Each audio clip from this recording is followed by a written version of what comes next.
بسم اللہ الرحمن الرحیم۔ یہاں ہم سورۃ الانفال پڑھنے لگے ہیں، اور سورت کو پڑھنے سے پہلے ضروری ہے کہ کچھ ایسے باتیں جان لی جائیں جو سورت کے اندر آئیں گی تاکہ سورت کو سمجھنے میں آسانی ہو۔ پہلی بات تو یہ ہے کہ یہ سورت نبی کریم صلی اللہ علیہ وسلم کے مکہ سے مدینہ ہجرت کرنے کے دوسرے سال کے آس پاس نازل ہوئی ہے، اور دوسرے سال غزوہ بدر بھی ہوئی ہے۔ تو اس میں غزوہ بدر کے زیادہ حالات ذکر کیے گئے ہیں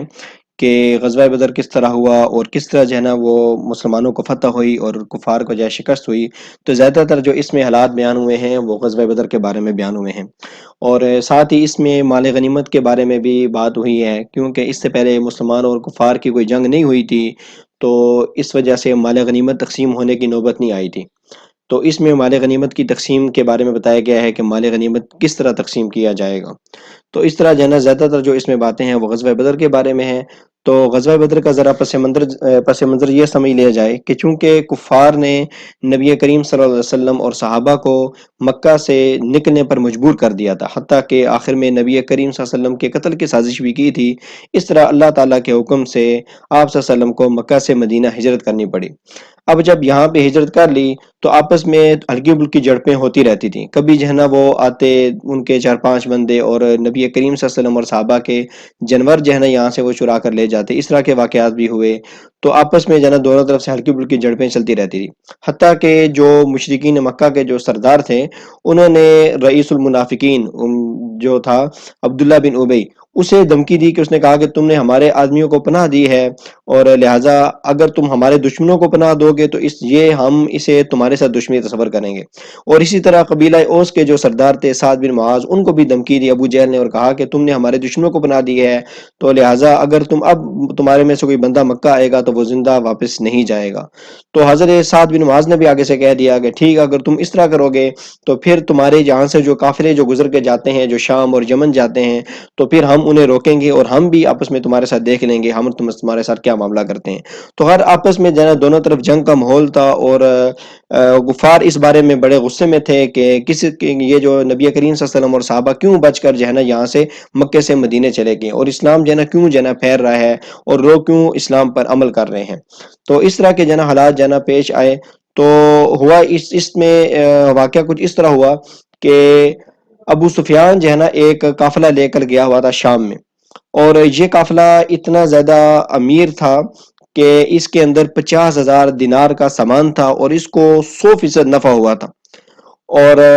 ساتھ ساتھ اس کے یہ ہوا کہ یہ جو قافلہ ہے اب جو ہے یہ مال تجارت لے کر واپس آ رہا تھا، یعنی نفع کما کر واپس آ رہا تھا، اور اس نے مدینہ کے قریب سے گزرنا تھا، اور اس کے یہ جو قافلہ تھا اس کے اندر 1000 اونٹ تھے، اور لیکن اس کے ساتھ جو حفاظت کرنے والے تھے وہ صرف 40 آدمی تھے، اور ابو سفیان جو ہے نا اس کی سرداری کر رہا تھا، اس کی جو سپہ سالار وہ تھا اس قافلے کا۔ تو بہرحال جو ہے نا نبی کریم صلی اللہ علیہ وسلم کو جو ہے نا بتا دیا گیا کہ اس طرح جو ہے نا ایک قافلہ گزرنے والا ہے، ابو سفیان آ رہا ہے شام سے اور وہ مدینہ کے قریب سے گزرے گا۔ تو نبی کریم صلی اللہ علیہ وسلم نے جو قریب جو صحابہ تھے، زیادہ اعلان نہیں فرمایا، قریب جو صحابہ سے، چونکہ آپس میں جنگ کا آپس میں تناؤ بنا ہوا تھا مشرکین مکہ اور مسلمانوں کے درمیان، تو لہٰذا نبی کریم صلی اللہ علیہ وسلم نے صحابہ سے مشورہ کیا کہ کیا کیا جائے۔ تو صحابہ نے سب نے یہ مشورہ دیا کہ یہ جو مال ہے یہ جا کر مسلمانوں کے خلاف استعمال ہوگا، وہ ہتھیار خریدیں گے اور مسلمانوں کی جو طاقت ہے اسے ختم کرنے کی کوشش کریں گے، لہٰذا اس قافلے کو روکا جائے اور حتی الامکان اس کے لیے کوشش کی جائے کہ اس کو کس طرح روکنا ہے۔ تو نبی کریم صلی اللہ علیہ وسلم اور صحابہ کرام باہر نکلے مدینہ سے اور اس قافلے کو روکنے کے لیے آگے بڑھے۔ تو مدینہ اور جو بدر ہے اس کا آپس میں تقریباً 150 کلومیٹر کا جو ہے نا فاصلہ ہے۔ تو نبی کریم صلی اللہ علیہ وسلم جب وہاں پر پہنچے تو اس کے بعد ان کو پتہ چلا کہ ابو سفیان کو بھی وہاں پتہ چل گیا کہ اس طرح جو ہے نا وہ مسلمان آ رہے ہیں اور میرے قافلے کو لوٹ لیں گے، تو وہ راستہ بدل کر بحر جو احمر ہے اس کے جو ہے نا وہ ساتھ سر ہو کر جو ہے نا وہ وہاں سے نکل کر بھاگ گیا، اور اس نے اپنا ایک الچی بھیجا مشرکین مکہ کے پاس اور کہا کہ تمہارا قافلہ بہت زیادہ خطرے میں ہے اور جلدی سے اپنے قافلے کو بچانے کی فکر کرو۔ تو ابو جہل نے جو ہے نا وہ بہت جلدی جو ہے نا تیاری کا حکم دیا سب کو، اور سب کو جو ہے نا وہ 1000 کا جو قافلہ تھا مجمع وہ لے کر لشکر لے کر نکلا اور پوری اپنی تیاری کے ساتھ نکلے اور اس ارادے سے آئے کہ اب کی بار ہم مسلمانوں کو نعوذ باللہ ختم کر کے چھوڑیں گے۔ تو ابو سفیان جب یہاں سے راستہ بچا کر چلا گیا تو اس نے جا کر ان کو ایک دوبارہ اس نے اپنا ایک الچی بھیجا اور کہا کہ اس طرح میرا جو قافلہ ہے وہ بچ گیا ہے، لہٰذا اب تم راستے سے واپس چلے چلو۔ تو اور بھی لوگوں نے ابو جہل کو کہا کہ واپس چلتے ہیں، لیکن ابو جہل نے کہا کہ نہیں، اس بار جو ہے نا ہم مسلمانوں کی جو جمعیت ہے اسے ختم کر کے ہی ہم دم لیں گے۔ لہٰذا وہ آگے اور یہاں پر بدر میں مسلمان پہلے سے ٹھہرے ہوئے تھے، تو بدر میں جب آئے تو آپس میں دونوں جو لشکر تھے ان کے جنگ کا جو وقت جو ہے نا وہ آ گیا اور آپس میں دونوں کی جنگ ہوئی۔ 17 رمضان المبارک تھا اور آپس میں جو ہے نا دونوں کی جنگ ہوئی اور جنگ کے نتیجے میں ان کے جو 70 جو سردار تھے وہ مارے گئے اور 70 جو ان کے آدمی تھے وہ گرفتار ہوئے۔ اور اس میں مسلمان چونکہ جنگ کی ارادے سے تو آئے کوئی نہیں تھے، اور مسلمان یہ چاہتے تھے کہ یہ جو قافلہ جو امیر ہے یہ ہمیں ابو سفیان والا مل جائے اور ابو جہل والے قافلے سے ہمیں جو ہے نا وہ نپٹنا نہ پڑے، کیونکہ مسلمان اپنے ساتھ ہتھیار والا نہیں لے کر آئے تھے۔ مسلمانوں کے پاس جو ہے نا وہ خالی جو ہے نا صرف کچھ اونٹ تھے، تھوڑے سے اونٹ تھے اور 2 گھوڑے تھے اور کچھ ہی تعداد میں تلواریں اور کچھ ہی تعداد میں نیزے اور اس طرح زیرے و 60 زیرے ان کے پاس تھے۔ مطلب مسلمان بالکل قسم پرسی کی حالت میں، چونکہ جنگ کے ارادے سے نہیں آئے تھے تو اس وجہ سے مسلمانوں کے پاس اس طرح کچھ سامان نہیں تھا۔ اس وجہ سے بعض مسلمانوں کی رائے تھی کہ ہم یہاں سے واپس چلتے ہیں اور تیاری کر کے پھر جناب مشرکین مکہ سے مقابلہ کریں گے، لیکن بعض جو صحابہ تھے انہوں نے خوب جاندار قسم کی تقریریں کی اور کہا کہ نہیں، ہم اگر یہاں سے واپس چلے گئے تو یہ ہماری کمزوری سمجھی جائے گی، ہم نبی کریم صلی اللہ علیہ وسلم اور مہاجرین کی مدد کریں گے۔ لہٰذا انہوں نے پھر جو ہے نا وہ ان کے ساتھ جنگ لڑنے کا ارادہ کر لیا اور جب جنگ ہوئی تو مسلمانوں کو اللہ تعالیٰ نے فتح دی۔ اور یہ جو فتح تھی یہ نا اس میں اس کی بڑی مشہوری اس وجہ سے ہوئی کہ یہ مشرکین مکہ اور مسلمانوں کے درمیان پہلی جنگ تھی اور اسے حتمی جنگ بھی کہہ سکتے ہیں، کیونکہ اس کے بعد جو ہے ان کی جمعیت آہستہ آہستہ ٹوٹتی چلی گئی۔ تو چلیں اس کا ترجمہ شروع کرتے ہیں۔ یسألونک عن الانفال، وہ آپ سے مال غنیمت کے بارے میں سوال کرتے ہیں۔ انفال جو ہے وہ عربی زبان میں مال غنیمت کو کہا جاتا ہے۔ تو چونکہ پہلی امتوں کا اس طرح ہوتا تھا کہ ان کی جو امتیں تھیں ان کے لیے مال غنیمت حلال نہیں تھا، آسمان سے ایک آگ آتی تھی اور اسے اس مال غنیمت کو کھا لیتی تھی، تو اس کا مطلب یہ ہوتا تھا کہ ان کی جنگ جو ہے اللہ تعالیٰ کے یہاں قبول ہو گئی ہے۔ تو اب جو صحابہ کرام جب ان کو فتح نصیب ہوئی اور جو کفار کا جو بچا ہوا جو سامان تھا جو انہوں نے جو مر گئے تھے اور جو ان سے چھینا تھا، جو چھوڑ کے بھاگ گئے تھے، اس مال کے بارے میں سوال کیا کہ اس مال غنیمت کا اب ہمارے لیے کیا حکم ہے۔ تو اس کا آگے جا کے اللہ تعالیٰ جواب دیں گے، پہلے اس کی تمہید باندھی جا رہی ہے۔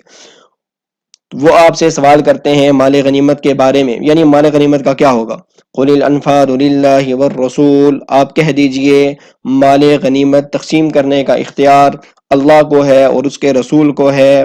فاتقوا اللہ، تم اللہ تعالیٰ سے ڈرتے رہو۔ واصلحوا ذات بینکم، اور آپس کے درمیان صلح رکھو۔ واطیعوا اللہ ورسولہ، اور اللہ اور اس کے رسول کی اطاعت کرتے رہو۔ ان کنتم مؤمنین، اگر تم ایمان لانے والے ہو۔ انما المؤمنون الذین، اب یہاں پر جو پکے جو مومن ہیں ان کی 5 صفات ذکر ہو رہی ہیں۔ انما المؤمنون الذین، بشک حقیقی مومن تو وہ ہوتے ہیں، الذین اذا ذکر اللہ وجلت قلوبہم، کہ جب ان کے سامنے اللہ تعالیٰ کا ذکر کیا جاتا ہے، وجلت قلوبہم، تو ان کے دل ڈر جاتے ہیں، وَإِذَا تُلِيَتْ عَلَيْهِمْ آیَاتُ، اور جب ان کے سامنے قرآن مجید کی آیات کو تلاوت کیا جاتا ہے، زادتہم ایمانا، تو ان کے اندر ایمان بڑھ جاتا ہے۔ اب ایمان بڑھنے کا یہ مطلب ہے یعنی ان کے اندر اللہ تبارک و تعالیٰ کا مزید خوف پیدا ہو جاتا ہے اور نیکی کرنے کا جذبہ پیدا ہو جاتا ہے اور برائی سے بچنے کا جذبہ پیدا ہو جاتا ہے۔ تو ایمان بڑھنے کا یہاں یہ مطلب ہے۔ وَعَلَىٰ رَبِّهِمْ يَتَوَكَّلُونَ، اور وہ اپنے رب کے اوپر بھروسہ کرتے ہیں۔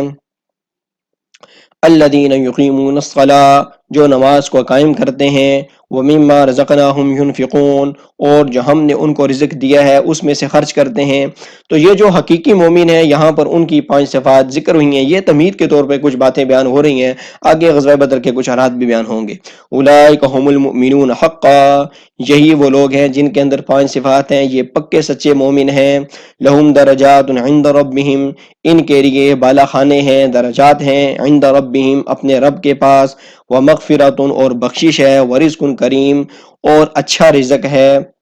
کما اخرجک ربک من بیتک بالحق، جیسا کہ آپ کے رب نے آپ کو نکالا آپ کے گھر سے حق بات کے لیے،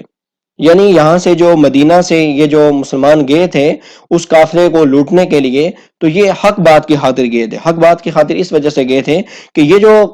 قافلہ تھا، اگر یہ اس کو نہ روکتے جا کر تو یہ جو سارا مال تھا یہ مسلمانوں کے خلاف استعمال ہونے والا تھا۔ تو لہٰذا نبی کریم صلی اللہ علیہ وسلم نے یہ جو فیصلہ فرمایا، صحابہ نے یہ فیصلہ فرمایا، یہ اسی وجہ سے تھا تاکہ اس سے اپنی حفاظت ہو سکے۔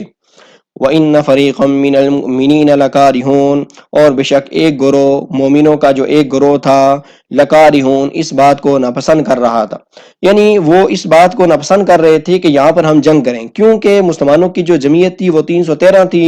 اور ان کو یہ ڈر تھا کہ اگر ہم ان سے جنگ لڑے، خدا نخواستہ اگر ہم جنگ ہار جاتے ہیں تو پھر بڑا مسئلہ بن جائے گا۔ تو لہٰذا ان کی یہ رائے تھی کہ ہم یہاں سے واپس چلتے ہیں، اور ہم باقاعدہ جو ہے نا آپس میں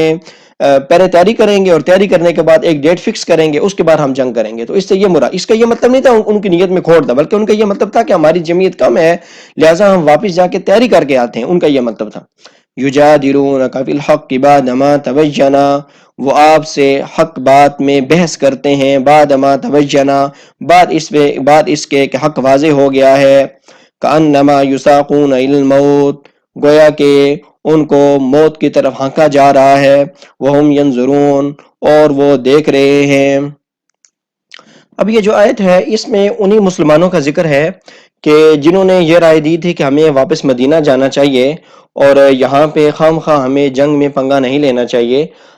کیونکہ وہ یہ سمجھتے تھے کہ ہماری جمعیت بہت زیادہ کم ہے، اور خدا نخواستہ کہیں ہم ہار نہ جائیں، شکست نہ کھا جائیں۔ تو اس وجہ سے ان کی یہ رائے تھی، وہ بہت زیادہ ڈر رہتے یہ، اور یہ فطری بات ہے کہ جب تک انسان نے کوئی تجربہ نہ کیا ہو، جب تک جنگ میں پہلے سے، یہ چونکہ پہلا مارکا تھا، بڑا مارکا تھا پہلا، تو اس وجہ سے مسلمان آپس میں تھوڑا سا خوف زدہ بھی تھے کہ ایک بندے کے پاس جب اسباب بھی نہ ہو، تلواریں بھی نہ ہو، نیزے بھی نہ ہو، تو ہتھیار بھی نہ ہو، تو وہ ڈر رہے تھے کہ ہمارے ساتھ پتہ نہیں کیا ہوگا۔ تو اس وجہ سے حالانکہ اس کا جو انجام کار بڑا اچھا ہوا کہ ایک تو جنا مسلمانوں کا روب اور دبدبہ کفار کے اوپر بیٹھ گیا، اور پوری دنیا پر بیٹھ گیا، اور ساتھ ہی جنا 70 جو آدمی تھے ان کے گرفتار ہوئے اور 70 مارے گئے۔ تو یہ اللہ تعالیٰ یہاں سے مراد جو مسلمان ہی ہیں کہ وہ نبی کریم صلی اللہ علیہ وسلم سے بحث کر رہے تھے حق کے بارے میں، یعنی ان کی یہ رائے تھی کہ ہمیں واپس جانا چاہیے۔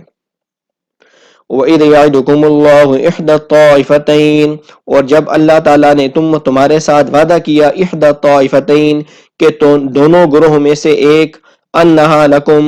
وہ تمہارے لیے ہوگا، یعنی دونوں گروہوں میں سے ایک کے اوپر میں تمہیں کیا دے دوں گا؟ فتح دے دوں گا۔ تو اس میں ایک مراد جو ہے نا ابو سفیان کا قافلہ ہے، اور دوسرا اس سے مراد ابو جہل کا قافلہ ہے۔ ابو سفیان کا جو قافلہ تھا یہ بڑا مالدار تھا، اس کے اندر 50,000 دینار کا سامان تھا، 1,000 اونٹ تھے، اور اس کے بندے کم تھے، اس کے جو حفاظت کرنے والے بندے تھے خالی 40 تھے، جبکہ دوسری طرف ذرا 1,000 کا لشکر تھا، اور اس کے ساتھ ہتھیار اور یہ ساری چیزیں تھیں۔ تو مسلمان یہ چاہتے تھے کہ یہ جو لشکر ہے جس کے ساتھ جو ہے نا سامان زیادہ ہے، اور جس کے ساتھ جو ہے وہ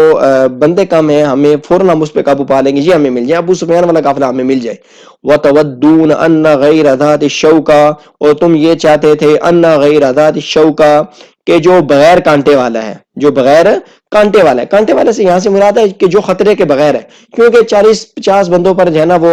313 بندوں کے لیے قابو پانا کوئی مشکل نہ تھا، اور اس کا مال غنیمت بھی بہت زیادہ تھا۔ تو اس وجہ سے مسلمان یہ چاہتے تھے کہ یہ جو بغیر کانٹے والا ہے، بغیر خطرے والا ہے، ابو سفیان کا جو قافلہ ہے، تکون لکم، یہ تمہیں مل جائے، وَيُرِيدُ اللَّهُ، اور اللہ یہ چاہتا تھا، أَن يُحِقَّ الْحَقَّ، کہ حق کو سچ ثابت کر دے، بِكَلِمَاتِهِ، اپنی باتوں کے ساتھ، وَيَقْطَعَ دَابِرَ الْكَافِرِينَ، اور کافروں کی جڑ کو کاٹ دیں۔ اور اللہ تعالیٰ یہ چاہتے تھے کہ 70 بندے ان کے گرفتار ہو جائیں، 70 مارے جائیں۔ اصل میں یہ جو 70 ان کے مارے گئے نا، یہ بڑے بڑے سردار ان کے مارے گئے تھے، جس میں ابو جہل بھی تھا، اور عتبہ شیبہ، اس طرح کے بڑے بڑے بندے ان کے سردار جو مارے گئے تھے۔ تو اصل ان کے اوپر جنا رو بیٹھا تھا۔ اللہ تعالیٰ یہ چاہتے تھے کہ اللہ تعالیٰ حق کو سچا ثابت کر دے، اور جو ان کی جو جڑ ہے وہ کٹ جائے۔ تو ظاہر بات ہے جب ان کے سردار مارے گئے تو ان کی جڑ واقعتاً کٹ گئی۔ لیحق الحق، تاکہ اللہ تعالیٰ حق کو سچا ثابت کر دے، ویبطل الباطل، اور باطل کو جھوٹا ثابت کر دے، ولو کرہ المجرمون، اگرچہ یہ بات مجرموں کو بڑی ناپسندیدہ لگتی ہے۔ اذ تستغیثون ربکم، اب چونکہ جنا مسلمانوں کی جمعیت بڑی ذرا کم تھی، تو جو جنگ سے جو پہلی رات تھی اس میں نبی کریم صلی اللہ علیہ وسلم اور صحابہ نے خوب جنا گڑ گڑا کر اللہ تعالیٰ سے دعائیں کی کہ یا اللہ اگر یہ جمعیت ہلاک ہو گئی آج، تو پھر قیامت تک تیرا نام لینے والا کوئی نہ ہوگا۔ تو اس وجہ سے اللہ تعالیٰ اس کا ذکر ہے کہ مسلمان اللہ تعالیٰ سے مدد کر رہے تھے، فریاد کر رہے تھے۔ اذ تستغیثون ربکم، جب تم مدد مانگ رہے تھے ربکم اپنے رب سے، فاستجاب لکم تو اس نے تمہاری دعا قبول کر لی، انی ممدکم کہ میں تمہاری مدد کروں گا، بالف من الملائکہ 1000 فرشتوں کے ساتھ، مردفین جو کہ اوپر نیچے آئیں گے، اوپر تلے آئیں گے۔ اب یہاں پر یہ سوال پیدا ہوتا ہے کہ اللہ تعالیٰ یہ جو کہہ رہے ہیں میں 1000 فرشتے بھیجوں گا، تو اللہ تعالیٰ اس چیز پر بھی قادر تھا کہ جناب بغیر فرشتوں کے جناب مدد کر دیتا۔ تو لیکن اللہ تعالیٰ نے یہاں سے جو مسلمانوں کی یہ جو بات بیان فرمائی ہے کہ یہ جو 1000 فرشتے ہوں گے یہ مسلمانوں کی تسلی کے لیے ہوگی، کیونکہ جب 1000 فرشتوں کو اپنی آنکھوں سے جب مسلمان دیکھ لیں گے تو ان کا جو دل ہے ان کے اندر اطمینان بیٹھ جائے گا۔ اور دوسرا یہ ہے کہ اللہ تعالیٰ نے اسباب کی طرف مسلمانوں کا وہ کیا ہے کہ کرتا سب کچھ اللہ ہی ہے لیکن اسباب کے ذریعے کرتا ہے، لہٰذا لوگوں کا جو یقین ہے وہ اللہ تعالیٰ پر بیٹھ جائے لیکن اسباب کو نہ چھوڑا جائے۔ تو یہاں پہ اللہ تعالیٰ اسباب کی طرف بھی توجہ دلا رہے ہیں کہ دنیا میں کرتا سب کچھ اللہ تعالیٰ ہی ہے لیکن اسباب کو نہیں چھوڑنا چاہیے۔ اب یہ نہیں کہ بندہ یہ کہتا کہ بھائی میں یہاں پہ ہاتھ رکھ کے بیٹھا رہوں، آسمان سے روٹی آئے گی میرے منہ میں جائے گی، ایسا نہیں ہونا چاہیے۔ آدمی کو ہاتھ پاؤں پھیلانا چاہیے، اسباب اختیار کرنے چاہیے، نتائج اللہ تعالیٰ پہ چھوڑنے چاہیے۔ وما جعلہ اللہ الا بشرا، اور اللہ تعالیٰ نے ان فرشتوں کے نازل کرنے کو نہیں بنایا الا بشرا مگر خوشخبری، مگر تاکہ ایک خوشخبری انہیں حاصل ہو جائے کہ واقعی اللہ تعالیٰ ہماری مدد کر رہا ہے، وَلِتَطْمَئِنَّ بِهِ قُلُوبُكُمْ اور تاکہ تمہارے دل مطمئن ہو جائیں، کیونکہ جب انسان کسی چیز کو اپنی آنکھوں سے دیکھ لیتا ہے تو وہ مطمئن ہو جاتا ہے۔ اس رکوع کے اندر اللہ تعالیٰ نے غزوہ بدر کے اندر مسلمانوں پر انعامات کا ذکر کیا ہے اور ساتھ ہی کفار کو چیلنج بھی دیا ہے۔ اِذْ يُغَشِّيكُمُ النُّعَاسُ جب اللہ تعالیٰ نے تم پر اونگ طاری کر دی، اونگ ہلکی نیند کو کہتے ہیں، اور یہ انسان کی فطرت ہے کہ جب انسان پر گھبراہٹ طاری ہوتی ہے تو اس کو نیند نہیں آتی۔ تو اللہ تعالیٰ کے حکم سے مسلمانوں کو نیند نہیں آ رہی تھی، جبکہ اللہ تعالیٰ نے مسلمانوں کو غزوہ بدر سے پہلی رات گہری نیند طاری کر دی، جس کی وجہ سے ان کے جو دل تھے اطمینان ان کے اوپر نازل ہو گیا، اور صبح جب وہ اٹھے تو وہ بہت زیادہ فریش تھے اور انہوں نے جنگ اچھے طریقے سے لڑی۔ جب اللہ تعالیٰ نے تمہارے اوپر اونگ طاری کر دی، امنۃ من تمہیں سکون دینے کے لیے، امن دینے کے لیے، وَيُنَزِّلُ عَلَيْكُم مِّنَ السَّمَاءِ مَاءً اور اللہ تعالیٰ نے تمہارے اوپر آسمان سے پانی نازل کر دیا، یعنی بارش نازل کر دی۔ اس کا پس منظر یہ ہے کہ کفار چونکہ پہلے پہنچ گئے تھے لہٰذا انہوں نے جو اچھی جو جگہ تھی وہ قبضہ کر لی تھی، اور پانی والی جگہ مسلمانوں کے پاس چونکہ پانی کا صحیح انتظام نہیں تھا تو اللہ تعالیٰ نے بارش نازل کر دی، اور مسلمانوں کی جو جگہ تھی وہ ریتلی تھی اور وہاں پہ جنا وہ جانور بھی جنا کھڑے نہیں ہو سکتے تھے اور پاؤں بھی پھسلتے تھے، تو اللہ تعالیٰ نے جب بارش نازل کی تو جنا وہ ریت بیٹھ گیا، اور کفار کی جو جگہ تھی وہاں چونکہ مٹی تھی تو وہاں جنا کیچڑ سا بن گیا۔ تو یہ اللہ تعالیٰ جو بارش نازل ہوئی تو مسلمانوں پر یہ انعام ہوا، لِيُطَهِّرَكُمْ بِهِ تاکہ اللہ تعالیٰ تمہیں اس سے پاک کر دے، وَيُذْهِبَ عَنْكُمْ رِجْزَ الشَّيْطَانِ اور اللہ تعالیٰ تم سے دور کر دے شیطان کی گندگی کو۔ اس سے یہاں پر یہ مراد ہے شیطان کی گندگی سے وساوس، چونکہ شیطان جو ہے نا ہمیشہ انسان کے پیچھے، مسلمان کے پیچھے لگا رہتا ہے، وہ طرح طرح کے وسوسے، خصوصاً جب جو ہے نا وہ کسی نیک کام میں ہوتا ہے تو تب بھی وہ وساوس ڈال رہا ہوتا ہے۔ تو یہاں پر جو شیطان کی گندگی سے مراد یہ ہے کہ جو وسوسے آ رہے تھے اللہ تعالیٰ نے وہ ان سے دور کر دیے۔ وَلِيَرْبِطَ عَلَىٰ قُلُوبِكُمْ تاکہ اللہ تعالیٰ تمہارے دلوں کو مضبوط کر دے، وَيُثَبِّتَ بِهِ الْأَقْدَامَ اور تمہارے قدموں کو جما دے۔ اِذْ يُوحِي رَبُّكَ إِلَى الْمَلَائِكَةِ جب اللہ تعالیٰ نے وحی کی، جب آپ کے رب نے وحی کی الی الملائکہ فرشتوں کی طرف۔ وحی کا ایک مطلب یہ ہوتا ہے خفیہ طریقے سے بات کرنا، تو جب اللہ تعالیٰ نے خفیہ طریقے سے بات کی، آپ کے رب نے جب خفیہ طریقے سے بات کی فرشتوں سے، کیا بات کی؟ انی معکم کہ میں تمہارے ساتھ ہوں، فثبتوا الذین آمنوا لہذا تم نے ایمان والوں کے دلوں کو ثابت قدم رکھنا ہے، تم نے ایمان والوں کے دلوں کو تسلی دینی ہے۔ سألقی فی قلوب الذین کفروا الرعب ان قریب میں کافر لوگوں کے دلوں میں رعب ڈال دوں گا، فضربوا فوق الاعناق چنانچہ تم ان کی گردنوں کے اوپر مارو، ضرب لگاؤ، وضربوا منہم کل بنان اور ان کے انگلیوں کے ہر ایک جوڑ کے اوپر ضرب لگاؤ۔ ذالک بانہم کیونکہ یہ اس وجہ سے شاق اللہ و رسولہ کہ یہ جو مشرکین مکہ ہیں انہوں نے اللہ اور اس کے رسول کی مخالفت کی تھی، وَمَن يُشَاقِقِ اللَّهَ وَرَسُولَهُ اور جو اللہ اور اس کے رسول کی مخالفت کرتا ہے، فَإِنَّ اللَّهَ شَدِيدُ الْعِقَابِ تو بے شک اللہ تعالیٰ بہت سخت سزا دینے والا ہے۔ ذَلِكُمْ فَذُوقُوهُ چنانچہ اس وجہ سے فَذُوقُوهُ تم چکھو، اس کا مزہ چکھو، وَأَنَّ لِلْكَافِرِينَ عَذَابَ النَّارِ اور کافروں کے لیے تو جہنم کا عذاب ہے، یعنی کہ جو ان کے اوپر جو 70 بندے ان کے گرفتار ہو گئے اور 70 جو ہے نا ان کے مارے گئے، تو اللہ تعالیٰ ان سے کہہ رہے ہیں کہ یہ جو ہے نا یہ تو دنیا کا مزہ ہے، اور آخرت میں تو تمہیں جہنم کا عذاب بھی ہے کافروں کے لیے۔ یا ایھا الذین آمنو، اے ایمان والو، اذا لقیتم الذین کفروا، جب تمہارا مقابلہ کافروں کے ساتھ ہو۔ تو یہاں سے اللہ تعالیٰ جنگ کے کچھ احکام بتا رہے ہیں، اور یہ بتا رہے ہیں کہ جنگ سے بھاگنا جائز نہیں ہے مگر دو وجہ سے۔ ایک یہ کہ انسان اگر اپنے جو قافلہ ہے اس سے ملنا چاہتا ہے تو تب جو ہے نا پیچھے پسپائی اختیار کر سکتا ہے، اور دوسرا یہ ہے کہ انسان کسی جنگی چال کے لیے پیچھے جا سکتا ہے۔ تو ان دو وجہ سے آپ میدان جنگ سے پیچھے جا سکتے ہیں، اس کے علاوہ میدان جنگ سے بھاگنا جائز نہیں۔ ہاں، اگر مسلمانوں کی تعداد، اگر کفار کی جو تعداد ہے وہ مسلمانوں کی تعداد سے دگنی ہے یا دگنی سے کم ہے، تو پھر تو جو ہے نا وہ بھاگنا جائز نہیں ہے۔ مثلا ایک طرف 1000 ہے، دوسری طرف 2000 ہیں، تو پھر جو ہے نا وہ بھاگنا جائز نہیں ہے۔ لیکن اگر دگنی سے زیادہ تعداد ہے کفار کی، تو اس صورت میں بھی میدان جنگ سے بھاگ سکتے ہیں۔ یا ایھا الذین آمنوا، اے ایمان والو، اذا لقیتم الذین کفروا، جب تمہارا مقابلہ کافر لوگوں سے ہو، زحفا، لشکر کی صورت میں، فلا تولوہم الادبار، تو تم پیٹ پھیر کر مت بھاگو، ومن یولہم یومئذ دبرہ، اور جو اس دن پیٹ پھیر کر بھاگے گا،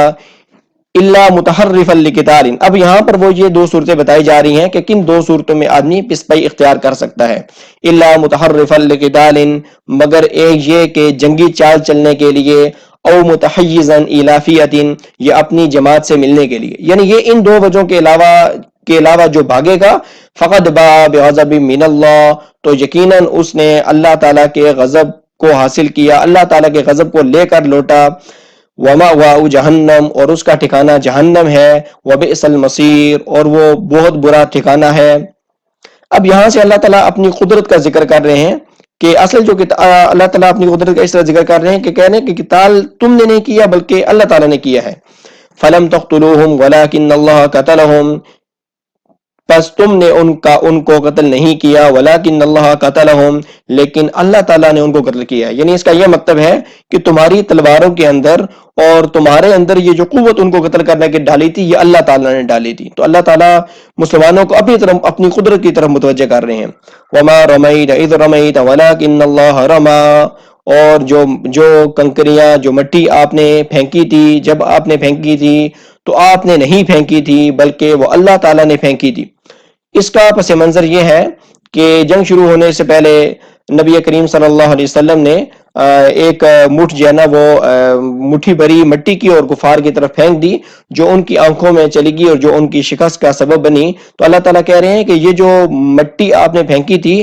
اس مٹی کے اندر ان کو بے ہوش کرنے کی یا ان پر جنون طاری کرنے کی جو قوت طاری کی تھی اس مٹی میں، وہ اللہ تعالیٰ نے کی تھی۔ وما رمیتا، اور جو مٹی آپ نے پھینکی تھی، اذ رمیتا، جب آپ نے پھینکی تھی، آپ نے نہیں پھینکی تھی، ولکن اللہ رما، لیکن وہ تو اللہ تعالیٰ نے پھینکی تھی۔ یعنی جب آپ نے وہ مٹی پھینکی تھی تو آپ نے نہیں پھینکی تھی بلکہ اللہ تعالیٰ، یعنی اللہ تعالیٰ اپنی قدرت کی طرف اشارہ کر رہے ہیں کہ اس مٹی کے اندر ان کی قوت کو سلب کرنے کی جو طاقت ڈالی تھی وہ اللہ تعالیٰ نے ڈالی تھی۔ وَلِيُبْلِيَ الْمُؤْمِنِينَ مِنْهُ بَلَاءً حَسَنًا، تاکہ اللہ تعالیٰ مومنوں کو اپنی طرف سے اچھا بدلہ عطا کرے۔ ان اللہ سمیع علیم، بے شک اللہ تعالیٰ خوب سننے والا ہے، بہت زیادہ جاننے والا ہے۔ ذالکم، اور اس وجہ سے، وَأَنَّ اللَّهَ مُوهِنُ كَيْدِ الْكَافِرِينَ، اور اللہ تعالیٰ کافروں کی تدبیروں کو کمزور کرنے والا ہے۔ موہن کا مطلب ہے کمزور کرنے والا، اللہ تعالیٰ کافروں کی تدبیروں کو کمزور کرنے والا ہے۔ اب یہ جو آگے آیت آ رہی ہے اس کا پس منظر یہ ہے کہ جب ابو جہل اور اس کا لشکر وہاں سے روانہ ہو رہے تھے تو انہوں نے اپنی فتح کی دعا نہیں کی بلکہ یہ دعا کی تھی کہ یا اللہ، اگر جو بھی لشکر حق پر ہو تو اس کو فتح عطا کرنا۔ تو اس وجہ سے اللہ تعالیٰ کہہ رہے ہیں کہ فتح تم نے مانگی تھی لہذا مسلمان فتح ہو گئے، اب ایمان لے کے آ جاؤ۔ ان تستفتحوا فقد جاءکم الفتح، اگر تم نے اللہ تعالیٰ سے فتح مانگی تھی، فقد جاءکم الفتح، تو چنانچہ فتح تمہارے پاس آ چکی ہے، تمہیں پتہ لگ چکا ہے کہ کون فتح یاب ہوا ہے۔ تو یعنی اس نے یہ کہا تھا کہ جو بھی گروہ حق پر ہو، اے اللہ تو اسے فتح عطا کرنا۔ تو اللہ تعالیٰ اب کہہ رہے ہیں کہ اب تو اللہ تعالیٰ نے مسلمانوں کو فتح عطا کر دی ہے، اب بھی تمہیں جو ہے نا وہ غیرت نہیں آ رہی، تم ایمان نہیں لے کر آ رہے۔ وَإِن تَنْتَهُوا فَهُوَ خَيْرٌ لَكُمْ، اگر تم ابھی بھی باز آ جاؤ تو یہی تمہارے لیے بہتر ہے۔ وَإِن تَعُودُوا نَعُودْ، اور اگر تم دوبارہ ایسا کرو گے، نعود، تو ہم بھی دوبارہ ایسا کریں گے، یعنی اگر تم دوبارہ دوبارہ حملہ کرو گے تو ہم تمہیں دوبارہ ایسے ہی شکست سے دوچار کریں گے. وَلَن تُغْنِ عَنْكُمْ فِئَتُكُمْ شَيْئًا وَلَوْ كَثُرَتْ، اور تمہیں ہرگز فائدہ نہیں دے گی فیتکم تمہاری جماعت، ولو کثرت چاہے اس کی تعداد کتنی ہی زیادہ کیوں نہ ہو. یعنی چونکہ ان کی تعداد 1000 تھی اور مسلمانوں کی تعداد 313 تھی، تو ان کو یہ لگتا تھا کہ ہم اپنی کثرت تعداد کی وجہ سے جیت جائیں گے. لیکن اللہ تعالیٰ کہہ رہے ہیں کہ تمہاری تعداد اس سے چاہے کتنی ہی زیادہ کیوں نہ ہو، جن کے ساتھ اللہ تعالیٰ کی مدد ہوگی ہمیشہ وہی لوگ جیتیں گے. وَأَنَّ اللَّهَ مَعَ الْمُؤْمِنِينَ، اور بے شک اللہ تعالیٰ مومنوں کے ساتھ ہے. اور اس رکوع کے اندر اللہ تبارک و تعالیٰ نے مسلمانوں کو اللہ اور اس کے رسول کی اطاعت کرنے کا حکم دیا ہے، اور ساتھ ہی خیانت نہ کرنے کا حکم دیا ہے، اور اس کے ساتھ اللہ تعالیٰ نے مسلمانوں کے اوپر اپنے احسانات بھی گنوائے ہیں. تو چلیں شروع کرتے ہیں. یا ایھا الذین آمنوا، اے ایمان والو، اطیعوا اللہ، تم اللہ کی اطاعت کرو، ورسولہ، اور اس کے رسول کی بھی اطاعت کرو، ولا تولوا عنہ، اور تم اس سے منہ نہ پھیرو، وانتم تسمعون، جبکہ تم اللہ اور اس کے رسول کے احکامات کو سن رہے ہو. یعنی تم سن رہے ہو، یعنی تم اللہ اور اس کے رسول کے احکامات کو یعنی مان رہے ہو. ولا تکونوا کالذین قالوا سمعنا، اور ان لوگوں کی طرح نہ ہو جاؤ، کالذین، جن لوگوں کی طرح، قالوا سمعنا، کہ جن لوگوں نے کہا تھا ہم نے سن لیا، وہم لا یسمعون، حالانکہ وہ نہیں سنتے تھے.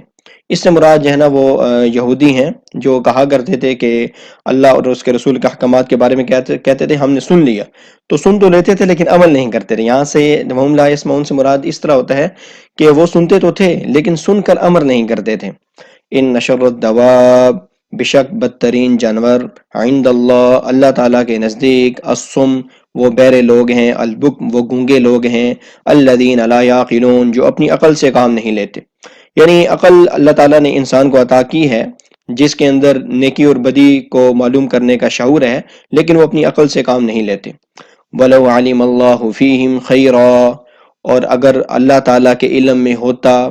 ان کے اندر کوئی بلائی، یعنی اگر اللہ تعالیٰ کے علم میں ہوتی کہ ان میں کوئی بلائی موجود ہے، لَأَسْمَعَهُمْ، تو اللہ تعالیٰ ضرور ان کو سننے کی توفیق دے دیتا. سننے کی توفیق سے یہ مراد ہے یعنی عمل کرنے کی بھی توفیق دے دیتا، وہ ایمان لے کر آ جاتے. مشرکین مکہ کا ذکر ہو رہا ہے، وہ ایمان لے کر آ جاتے. وَلَوْ أَسْمَعَهُمْ، اور اگر اللہ تعالیٰ انہیں سننے کی توفیق بھی دے دے، لَتَوَلَّوْا، تو اس کے باوجود بھی وہ منہ پھیریں گے، وَهُمْ مُعْرِضُونَ، اور وہ اس سے اعراض کرنے والے ہوں گے. یعنی اللہ تعالیٰ کو چونکہ پتہ ہے کہ یہ جو یہودی ہیں جو مدینہ میں رہتے ہیں، اور اسی طرح جو مشرکین مکہ ہے جو سخت قسم کے ہیں، انہوں نے ایمان نہیں لے کر آنا، اگر اللہ تعالیٰ ان کو توفیق بھی دے دے تو وہ ایمان لا کر بھی ایمان سے پھر جائیں گے. یا ایھا الذین آمنوا، اے ایمان والو، استجیبوا للہ، اللہ کی پکار کا جواب دو، وللرسول، اور اس کے رسول کی پکار کا بھی جواب دو. یعنی جو کچھ وہ حکم دیں اس پر عمل بجا لو، اس کا یہ مطلب ہے. اذا دعاکم، جس چیز کی وہ تمہیں دعوت دیں، یا جب تو وہ تمہیں بلائیں، لما یحییکم، کیونکہ یہ جو تم جب اس کی اللہ اور اس کے رسول کی پکار کا جواب دو گے تو اس سے تمہیں جو ہے نا وہ زندگی ملے گی. لما یحییکم، جس کی وجہ سے یہ چیز جو ہے نا تمہیں زندگی بخشنے والی ہے. تو چونکہ اسلام ایک ایسا واحد دین ہے جو اس بات کی گارنٹی دے رہا ہے کہ جو اللہ اور اس کے رسول کی بات کو مانے گا تو اس کو سکون ملے گا، اسے زندگی ملے گی. اگرچہ اس طرح ہوتا ہے کہ بعض کا جو ہے نا کسی چیز کو انسان جو ہے نا وہ اپنے لیے مشکل سمجھے. فرض کیا سردی میں صبح فجر کے وقت وضو کرنا کتنا مشکل ہوتا ہے ٹھنڈے پانی سے. اس طرح اگر کسی شخص کو شوگر ہو جائے اور اسے ڈاکٹر کہہ دیں کہ آپ کی یہ ٹانگ کاٹنی پڑے گی، تو اسے وقتی طور پر کتنا مشکل ہوگا کہ یہ ٹانگ میری کاٹ دی جائے گی. لیکن چونکہ ٹانگ کاٹنے کے اندر زندگی کو بچانا ہے، تو لہٰذا اسی طرح اسلام کے جو احکامات ہیں ان پر عمل کر کے انسان کو سکون ملتا ہے، حقیقی زندگی انسان کو ملتی ہے.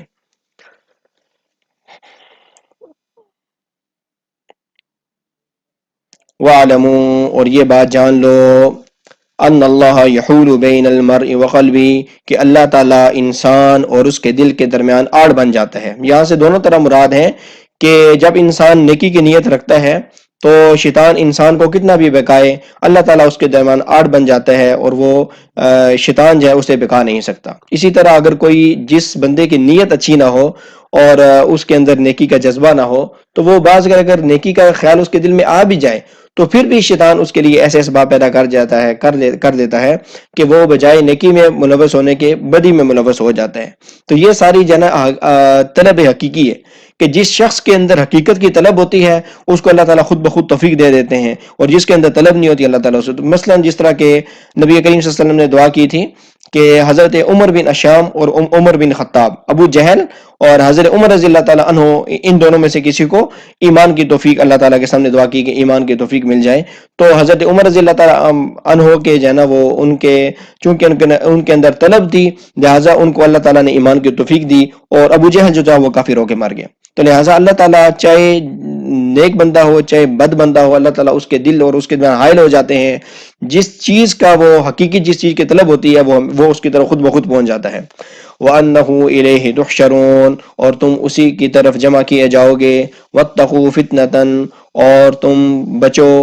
فتنةً اس آزمائش سے، لا تُصِيبَنَّ الَّذِينَ ظَلَمُوا مِنْكُمْ خَاصَّةً، جو تم میں سے صرف ان لوگوں کو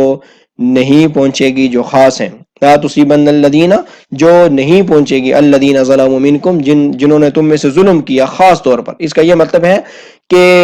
مصیبت اور آزمائش جو ہے وہ خاص لوگوں کو نہیں پہنچے گی صرف جنہوں نے ظلم کیا ہے، بلکہ ہر ایک کو پہنچ سکتی ہے۔ اس کا یہ مطلب ہے کہ نہ صرف یہ کہ خود اچھے اعمال پر عمل کرنا چاہیے، بلکہ اسلام کا تقاضا یہ ہے کہ اپنی استطاعت کے مطابق اپنی استطاعت کے مطابق انسان دوسروں کو بھی اس سے بچائے، وتواصوا بالحق، ایک دوسرے کو نیکی کی تلقین کرتا رہے، اور جو سیلاب بہہ ہے وہ آپ کے گھر تک بھی پہنچ سکتا ہے۔ لہذا اسلام کا جو ہے حق بات پہ خود بھی عمل کرنا، اور دوسروں کو بھی حتی الامکان جتنی اس کی استطاعت ہے اس کو پھیلاتا رہے، دوسروں کو پہنچاتا رہے، یہ اسلام کا حقیقی تقاضا ہے۔ وَاعْلَمُوا أَنَّ اللَّهَ شَدِيدُ الْعِقَابِ، اور یہ بات جان لو بے شک اللہ تعالیٰ سخت سزا دینے والا ہے۔ وَاذْكُرُوا، اور یہاں سے اب اللہ تعالیٰ اپنی نعمتوں کا ذکر کر رہے ہیں کہ مسلمانوں پر اللہ تعالیٰ نے کون کون سی نعمتیں کی تھیں۔ وَاذْكُرُوا، اور تم اس وقت کو یاد کرو، اذ انتم قلیل، جب تم بہت تعداد میں بہت کم تھے، مستضعفون فی الارض، اور تم زمین میں ضعیف ہو کر کمزور ہو کر رہتے تھے، تخافون ان یتخطفکم الناس، اور تم اس بات سے ڈرتے تھے کہ لوگ تمہیں اچانک اچک لیں گے۔ اچک لیں سے مراد یہ ہے چونکہ مسلمان مکہ میں کھل کر عبادت بھی نہیں کر سکتے تھے، مسلمانوں کو بڑا خوف تھا کہ ابھی ہمیں جانا گروہ اکٹھا ہوگا جتا اور ہمیں مارنا شروع کر دے گا، تو مسلمان جانا بڑے جانا وہاں پر مکہ کے اندر بڑے کمزور تھے، کھل کر عبادت بھی نہیں کر سکتے تھے۔ فآواکم، چنانچہ اللہ تعالیٰ نے تمہیں ٹھکانہ دیا، یعنی مکہ سے جب مدینہ ہجرت کر کے آگے تو اللہ تعالیٰ کہہ رہے ہیں کہ یہ اللہ تعالیٰ نے تمہیں مدینہ میں ٹھکانہ دیا ہے۔ وَأَيَّدَكُمْ، اور نہ صرف یہ کہ ٹھکانہ دیا بلکہ تمہاری مدد کی، بِنَصْرِهِ، اپنی مدد کے ساتھ، یعنی انصار کا اتنا بڑا جو گروہ تھا وہ مدد کو تیار ہو گیا، تو اپنی اللہ تعالیٰ نے مدد بھی بھیج دی جس طرح کہ بدر کے اندر بھیجی۔ وَرَزَقَكُم مِّنَ الطَّيِّبَاتِ، اور تمہیں پاکیزہ چیزوں کا رزق دیا، یعنی مکہ کی چونکہ ایک جو ہے وہ مکہ کی جو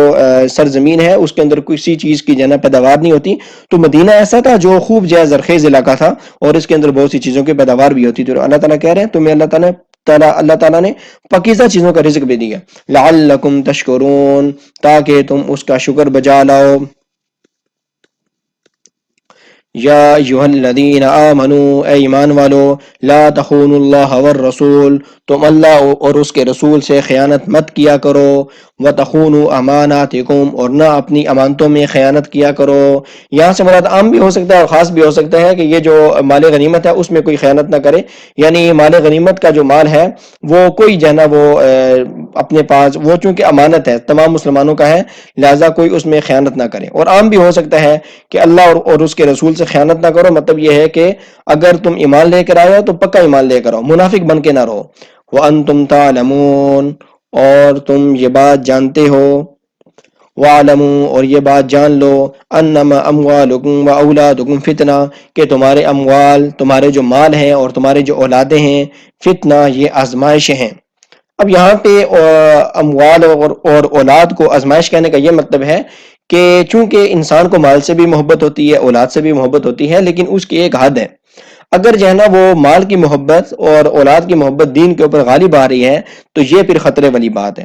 ہاں اگر جو ہے نا وہ اتنی محبت ہے کہ دین جو ہے نا دین کی محبت غالب ہے، اور چونکہ مال سے محبت انسان کی فطرت ہے اور اولاد سے محبت بھی فطرت ہے، اور اولاد کے حقوق بھی ہیں، تو یہ پھر جو خطرے والی بات نہیں ہے۔ مطلب اولاد بھی ہو، اس سے محبت بھی ہو، اور مال سے بھی محبت ہو، لیکن مال کے بھی حقوق ادا کیے جائیں اللہ تعالیٰ کی رضا کے مطابق، اور اولاد کے بھی حقوق ادا کیے جائیں اس کے ساتھ ساتھ جو اللہ تعالیٰ کے تقاضے ہیں۔ مثلا یہ نہیں ہونا چاہیے کہ اب بندہ جو ہے نا وہ گھر میں ہے اور نماز کا وقت ہے، اور بندہ جو ہے وہ نماز میں نہیں جا رہا، تو یہ اس کی پھر اپنی کوتاہی شمار ہوگی۔ وَأَنَّ اللَّهَ عِندَهُ أَجْرٌ عَظِيمٌ، اور بے شک اللہ تعالیٰ کے نزدیک بڑا اجر ہے۔ اور اس رکوع کے اندر خاص طور پر دو باتیں مشرکین مکہ کی اللہ تعالیٰ نے ذکر کی ہیں۔ ایک بات یہ کہ مشرکین مکہ اللہ تعالیٰ سے یہ دعا کرتے تھے کہ اگر یہ دین اسلام حق ہے اور ہم چونکہ شرک پر ہیں، تو اگر یہ دین اسلام حق ہے تو پھر ہمارے اوپر پتھروں کی بارش نازل فرما اور ہمیں سخت عذاب میں مبتلا فرما دے۔ تو اللہ تعالیٰ نے اس رکوع میں اس کا جواب دیا ہے کہ اللہ تعالیٰ تم پر عذاب نازل کیوں نہیں کر رہا۔ اور دوسرا یہ کہ ان کا ایک طرز عمل کا ذکر کیا ہے کہ جب مسلمان خانہ کعبہ کے قریب نماز پڑھتے تھے تو مشرکین مکہ کا کیا طرز عمل ہوتا تھا۔ تو آئیے شروع کرتے ہیں۔ یا ایھا الذین آمنوا، اے ایمان والو، ان تتقوا اللہ، اگر تم اللہ تعالیٰ سے ڈرو گے، یجعل لکم فرقانا، تو وہ تمہیں حق اور باطل کی تمیز عطا کرے گا، وَيُكَفِّرْ عَنْكُمْ سَيِّئَاتِكُمْ، اور تمہارے گناہوں کو معاف کر دے گا، وَيَغْفِرْ لَكُمْ، اور تمہیں بخش دے گا، وَاللَّهُ ذُو الْفَضْلِ الْعَظِيمِ، اور اللہ تعالیٰ بہت بڑے فضل والا ہے۔ وَإِذْ يَمْكُرُ بِكَ الَّذِينَ كَفَرُوا، اور یاد کرو اس وقت کو جب کافر لوگ آپ کے خلاف سازش کر رہے تھے، تدبیر کر رہے تھے، لیثبتوک، تاکہ آپ کو قید کر دیں، او یقتلوک، یا آپ کو قتل کر دیں، او یخرجوک، یا آپ کو جلا وطن کر دیں، آپ کو آپ کے شہر سے نکال دیں۔ یہ اصل میں اس واقعے کی طرف اشارہ ہے کہ مسجد الحرام خانہ کعبہ کے نزدیک مشرکین مکہ کے جو سردار تھے انہوں نے ایک چبوترا بنایا تھا جسے دار الندوہ کہا جاتا تھا، اور وہاں بیٹھ کر وہ مشاورت کیا کرتے تھے۔ تو ایک مرتبہ انہوں نے ایک میٹنگ بلائی اور انہوں نے کہا کہ اسلام اور نبی کریم صلی اللہ علیہ وسلم کا راستہ کس طرح روکا جائے۔ تو کسی نے یہ تجویز دی کہ نعوذ باللہ نبی کریم صلی اللہ علیہ وسلم کو قید کر دیں، کسی نے نعوذ باللہ یہ تجویز دی کہ ان کو آپ قتل کر دیں، اور کسی نے یہ تجویز دی کہ آپ ان کو یہاں سے مکہ سے جلا وطن کر دیں۔ تو یہ اسی واقعے کی طرف اشارہ ہے، اور پھر اس بات پر رائے ٹھہری کہ نعوذ باللہ نبی کریم صلی اللہ علیہ وسلم کو قتل کر دیا جائے، اور قتل کرنے کا طریقہ کار بھی یہ ہو کہ ہر قبیلے سے ایک بندہ لیا جائے اور نبی کریم صلی اللہ علیہ وسلم کے گھر کے باہر کھڑے کر دیے جائیں، اور نعوذ باللہ جب نبی کریم صلی اللہ علیہ وسلم اپنے گھر سے باہر نکلیں تو تمام مل کر تلواریں چلائیں، تاکہ یہ نہ پتہ لگ سکے کہ نعوذ باللہ نبی کریم صلی اللہ علیہ وسلم کس کی تلوار سے قتل ہوئے ہیں، اور تاکہ پھر قصاص نہ دینا پڑے، اور دیت جو ہے نا سارے قبائل پھر ہم جو 100 اونٹ ہیں وہ سارے مل کے دے دیں گے نعوذ باللہ۔ تو یہ انہوں نے سازش تیار کی تھی، اور اسی طرح ہوا کہ وہ جو سارے بندے تھے وہ نبی کریم صلی اللہ علیہ وسلم کے گھر کے بیرہ دینے لگ گئے کہ جب نبی کریم صلی اللہ علیہ وسلم گھر سے باہر نکلیں گے تو نعوذ باللہ ہم ان کو قتل کر دیں گے۔ تو نبی کریم صلی اللہ علیہ وسلم ہجرت والی رات جو ہے نا وہ اپنے گھر سے باہر نکلے اور اپنے بستر پر حضرت علی رضی اللہ تعالیٰ عنہ کو سلا دیا، اور اس کے ساتھ نبی کریم صلی اللہ علیہ وسلم جب گھر سے باہر نکلے تو آپ صلی اللہ علیہ وسلم نے مٹی کی ایک جو ہے نا وہ مٹھی بھری اور ان کفار کی طرف پھینک دی، جس سے ان کی آنکھیں چدھیا گئی اور وہ آپ صلی اللہ علیہ وسلم کو نہ پہچان سکے، اور آپ صلی اللہ علیہ وسلم ان کی آنکھوں کے سامنے سے ہو کر گزر گئے۔ تو یہ اس واقعے کی طرف اشارہ ہے۔ وَيَمْكُرُونَ وَيَمْكُرُ اللَّهُ، اور وہ تدبیریں کر رہے تھے، وَيَمْكُرُ اللَّهُ، اور اللہ تعالیٰ بھی تدبیریں کر رہا تھا۔ یعنی اللہ تعالیٰ نے یہ تدبیر کی کہ یہ جو نبی کریم صلی اللہ علیہ وسلم نے جو مٹی پھینکی تھی تو ان کی آنکھوں تک وہ پہنچی، اور اس کی وجہ سے ان کے اوپر جنون طاری ہو گیا، اور وہ نبی کریم صلی اللہ علیہ وسلم کو نہ پہچان سکے، بلکہ ان کو بے ہوشی طاری ہوگی، سارے کے سارے سو گئے۔ واللہ خیر الماکرین، اور اللہ تعالیٰ بہتر سازش کرنے والا ہے۔ وَإِذَا تُتْلَىٰ عَلَيْهِمْ آیاتنا، اور جب ان کے اوپر پڑھی جاتی ہیں آیاتنا ہماری آیتیں، ہماری آیات، قالوا تو کہتے ہیں قد سمعنا ہم نے سن لیا، لو نشاء لقلنا مثل هذا اگر ہم چاہیں تو ہم بھی اس طرح کا کلام کہہ سکتے ہیں۔ یعنی قرآن مجید کا مذاق اڑایا کرتے تھے اور کہتے تھے کہ یہ قرآن مجید بھی کوئی چیز ہے، یہ تو ہم بھی بنا کے لا سکتے ہیں۔ ان ھذا الا اساطیر الاولین، یہ جو قرآن مجید ہے یہ نہیں ہے الا اساطیر الاولین مگر پہلے لوگوں کی بے سروپا باتیں ہیں۔ جس طرح ہر معاشرے کے اندر کچھ جو ہے نا وہ افسانے مشہور ہوتے ہیں، کچھ کہانیاں مشہور ہوتی ہیں، تو کہا کرتے تھے یہ پہلے زمانے کی کہانیاں ہیں، اس میں کوئی حقیقت نعوذ باللہ نہیں ہے، قرآن مجید کا مذاق اڑایا کرتے تھے۔ وَإِذْ قَالُوا اللَّهُمَّ إِنْ كَانَ هَذَا هُوَ الْحَقُّ، اب یہاں سے وہ واقعہ ہے جس کا میں نے شروع میں عرض کیا ہے کہ انہوں نے اللہ تعالیٰ سے یہ دعا کی کہ ہمارے اوپر عذاب نازل کر دے اگر ہم حق پر نہیں ہیں۔ وَإِذْ قَالُوا اور جب انہوں نے کہا اللہم ان کان ھذا، اے اللہ تعالیٰ ان کان ھذا هو الحق، اگر یہ قرآن مجید حق ہے اور ہم یعنی حق ہے اور یعنی یہ کہ ہمارا جو مذہب ہے جو شرک وہ حق پر نہیں ہے، من عندک تیری طرف سے۔ اور جب انہوں نے کہا کہ اے اللہ تعالیٰ اگر یہ قرآن مجید تیری طرف سے حق ہے فَأَمْطِرْ عَلَيْنَا حِجَارَةً مِّنَ السَّمَاءِ، تو ہمارے اوپر برسا آسمان سے پتھر، او ائتنا بعذاب علیم، یا ہمارے اوپر دردناک عذاب لے آ۔ اب آگے اللہ تعالیٰ خود اس کی وجہ بتا رہے ہیں کہ اللہ تعالیٰ نے باوجود ان کے مانگنے کے ان پر عذاب نازل کیوں نہیں کیا۔ وَمَا كَانَ اللَّهُ لِيُعَذِّبَهُمْ،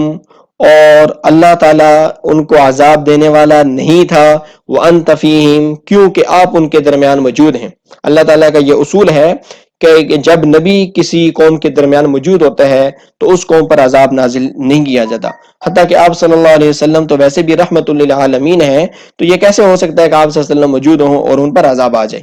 وَمَا كَانَ اللَّهُ مُعَذِّبَهُمْ وَهُمْ يَسْتَغْفِرُونَ، اب یہاں سے اس کی دوسری وجہ بتا رہے ہیں کہ اللہ تعالیٰ ان کو عذاب دینے والا نہیں ہے اس وجہ سے وَهُمْ يَسْتَغْفِرُونَ، کیونکہ وہ استغفار کیا کرتے تھے، اللہ سے بخشش طلب کرتے تھے۔ تو بعض مفسرین نے لکھا ہے کہ جب یہ خانہ کعبہ کا طواف کرتے تھے تو اس ٹائم کہتے تھے غفرانک غفرانک، یعنی اللہ تعالیٰ ہمیں معاف فرما دے۔ تو یہ جو غفرانک کہتے تھے اللہ تعالیٰ اس کی وجہ سے، چونکہ اللہ تعالیٰ کا اصول ہے کہ کافر اور مشرک جو لوگ ہوتے ہیں ان کی نیکیوں کی سزا انہیں دنیا میں دے دیتا ہے، تو ان کی یہ جو ہلکی سی نیکی تھی یہ اللہ تعالیٰ اس کا بدلہ اس طور پر دے رہا ہے کہ ان پر عذاب نازل نہیں فرمایا۔ وما لهم الا يعذبهم اللہ، اور اللہ تعالیٰ انہیں عذاب کیوں نہ دے، یعنی تمام وجہ موجود ہیں، نبی کریم صلی اللہ علیہ وسلم کو تکلیفیں دے رہے ہیں، خانہ کعبہ سے نماز پڑھنے سے روک رہے ہیں، نبی کریم صلی اللہ علیہ وسلم اور صحابہ کو تنگ کر رہے ہیں، نبی کریم صلی اللہ علیہ وسلم اور صحابہ کو جو ہے نا مکہ سے نکال دیا ہے، تو تمام جو ہے نا وہ چیزیں موجود ہیں، تمام بہانے موجود ہیں اللہ تعالیٰ کے پاس ان کو عذاب دینے کے، اس لیے اللہ تعالیٰ فرما رہا ہے کہ اللہ تعالیٰ انہیں عذاب کیوں نہ دے، بھلا ان کے اندر کون سی نیکی ہے کہ اللہ تعالیٰ انہیں عذاب نہ دے۔ وَهُمْ يَصُدُّونَ عَنِ الْمَسْجِدِ الْحَرَامِ، حالانکہ ان کی حالت تو یہ ہے کہ وہ لوگوں کو مسجد حرام سے روکتے ہیں، یعنی خانہ کعبہ میں لوگوں کو نماز نہیں پڑھنے دیتے تھے، اور یہاں سے مدینہ والے، چونکہ جس طرح عام معمول تھا پہلے مکہ اور مدینہ آپس میں ان کی دوستیاں تھی، جب مدینہ والے عام طور پر جایا کرتے تھے عمرہ کرنے، طواف کرنے، تو جب جو ہے نا جب سے نبی کریم صلی اللہ علیہ وسلم کو مدینہ والوں نے پناہ دی تھی تو اب ان کو دھمکیاں دیتے تھے، تو کہتے تھے کہ آپ چونکہ تم نے ہمارے بندوں کو پناہ دی ہے لہذا اب جو ہے نا تم جو ہے مسجد حرام میں طواف نہیں کر سکتے۔ وما كانوا اولیاء، اور یہ خانہ کعبہ کے حقیقی متولی نہیں ہیں۔ متولی وہ ہوتے ہیں یہ مجاور اور متولی جو خانہ کعبہ جو کسی بھی جگہ کا انتظام وغیرہ کرتے ہیں، تو یہ پوری دنیا میں یہ کہا کرتے تھے بھئی ہم خانہ کعبہ کے متولی ہیں، یعنی اس کی ہم خدمت وغیرہ کرتے ہیں۔ ان اولیاء الا المتقون، خانہ کعبہ کے جو حقیقی جو متولی ہیں وہ متقی لوگ ہیں، وہ پرہیزگار لوگ ہیں۔ ولیکن اکثرهم لا يعلمون، لیکن اکثر لوگوں کو یہ بات نہیں پتا، یعنی حقیقی جو اللہ تعالیٰ کا جو گھر ہے اس کے اندر کیا ہونا چاہیے، اللہ تعالیٰ کے گھر کے اندر اللہ تعالیٰ کی عبادت ہونے چاہیے، اور یہ کیا کر رہے تھے انہوں نے جو ہے نا اللہ تعالیٰ کے گھر کے اندر 360 بت رکھے ہوئے تھے، تو اللہ تعالیٰ کہہ رہے ہیں یہ جو لوگ ہیں مشرکین مکہ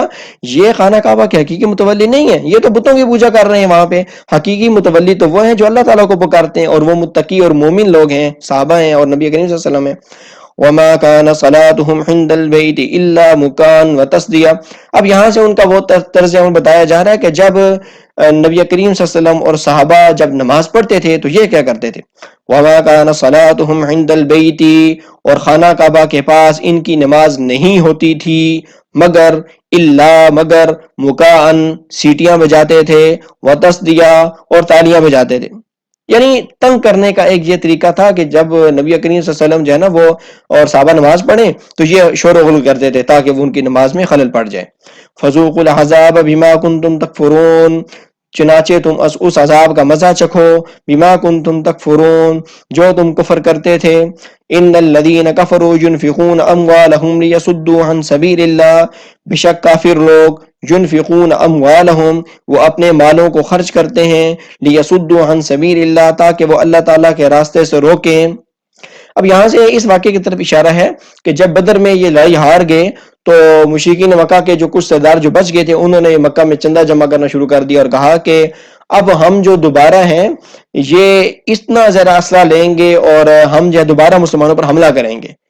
تو حتیٰ کہ انہوں نے یہ بھی کہا کہ یہ جو ابو سفیان کا جو قافلہ ہے جو مال تجارت لے کر آیا ہے اس میں سے کوئی بھی نفع نہ لے، اس میں سے اپنی ضرورت کے مطابق تھوڑا بہت نفع لے لے اور زیادہ جو ہے نا چندے میں دے دے، تاکہ یہ جو مال ہے یہ ہم اس سے اسلحہ خریدیں اور نبی کریم صلی اللہ علیہ وسلم اور صحابہ کے خلاف استعمال کریں، کیونکہ انہوں نے ہمارے 70 بندوں کو گرفتار کیا ہے اور 70 بندوں کو قتل کیا ہے، لہٰذا ہم اس شکست کا بدلہ لیں گے. تو اسی واقعے کی طرف اشارہ ہے کہ غزوہ بدر سے سبق نہیں سیکھا اور اس کے بعد چندہ جمع کرنا شروع کر دیا اور اپنے مالوں کو خرچ کرنا شروع کر دیا اسلام کے خلاف. فَسَيُنْفِقُونَهَا، ان قریب وہ مال خرچ کریں گے، ثُمَّ تَكُونُ عَلَيْهِمْ حَسْرَةً، پھر یہ ان کے لیے افسوس کا باعث بن جائے گا. یعنی یہ جو مال وہ خرچ کر رہے ہیں یہ ان کے لیے ندامت کا باعث بن جائے گا، کیونکہ مال خرچ کرنے سے یا قوت کے زیادہ ہونے سے ان کو کسی قسم کی فتح نہیں ہو سکتی، فتح تو اسی کو ہوگی جو اللہ تعالیٰ کی عبادت میں مصروف ہے. ثم یغلبون، پھر یہ مغلوب ہو جائیں گے. اور ایسا ہی ہوا جو غزوہ اور ہوا اس میں بھی جو ہے نا وہ اگرچہ ان کو ہلکی سی جو ہے نا فتح ہوئی لیکن اصل جو فتح ہوئی تھی وہ مسلمانوں کو ہوئی تھی. اور اسی طرح جو ہے نا آگے غزوہ احزاب 5 ہجری میں بھی ان کو شکست ہوئی تو یہ مغلوب ہو گئے، خود بخود جو ہے نا ان کی قوت جو ہے وہ دبتی چلی گئی. والذین کفروا الی جہنم یحشرون، اور یہ جو کافر لوگ ہیں الی جہنم یحشرون، یہ جہنم کے پاس اکٹھے کیے جائیں گے. لیمیز اللہ الخبیث من الطیب، تاکہ اللہ تعالیٰ خبیث کو ناپاک کو پاک سے علیحدہ کر دے. وَيَجْعَلُ الْخَبِيثَ بَعْضَهُ عَلَى بَعْضٍ، اور ناپاک کو آپس میں ایک دوسرے کو ملا دے.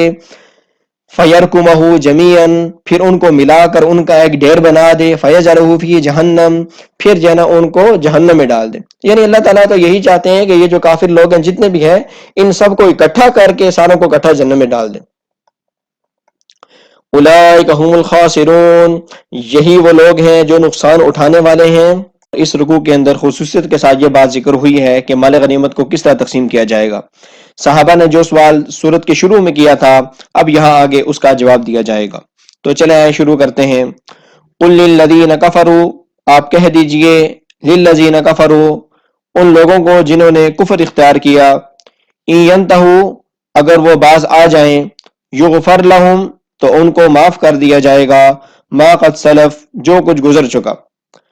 یہاں پر اس آیت کے اندر ایک بہت بڑا اصول بیان فرما دیا، وہ یہ کہ اگر دوسرے مذہب کا شخص کو ایمان لے کر آ جاتا ہے تو اللہ تعالیٰ کی طرف سے اس کے پچھلے تمام گناہوں کو معاف کر دیا جاتا ہے، حتیٰ کہ جو اس کی نمازیں رہ گئیں زندگی کے دوران، جو اس کے روزے رہ گئے، جو اس کی زکوٰۃ رہ گئی، ان کے بارے میں بھی اس سے نہیں پوچھا جائے گا اور وہ بالکل اس طرح دودھ کی طرح سفید ہو جائے گا. اسی وجہ سے علماء نے لکھا ہے کہ جو شخص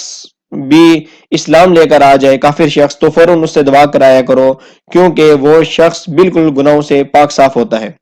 وَإِن يَعُودُوا، اور اگر وہ دوبارہ ایسا کریں گے، فَقَدْ مَضَتْ سُنَّتُ الْأَوَّلِينَ، تو پہلے لوگوں کا طریقہ گزر چکا ہے. یعنی اگر مشرکین مکہ دوبارہ مسلمانوں کے ساتھ حملہ کریں گے یا کچھ ایسا کریں گے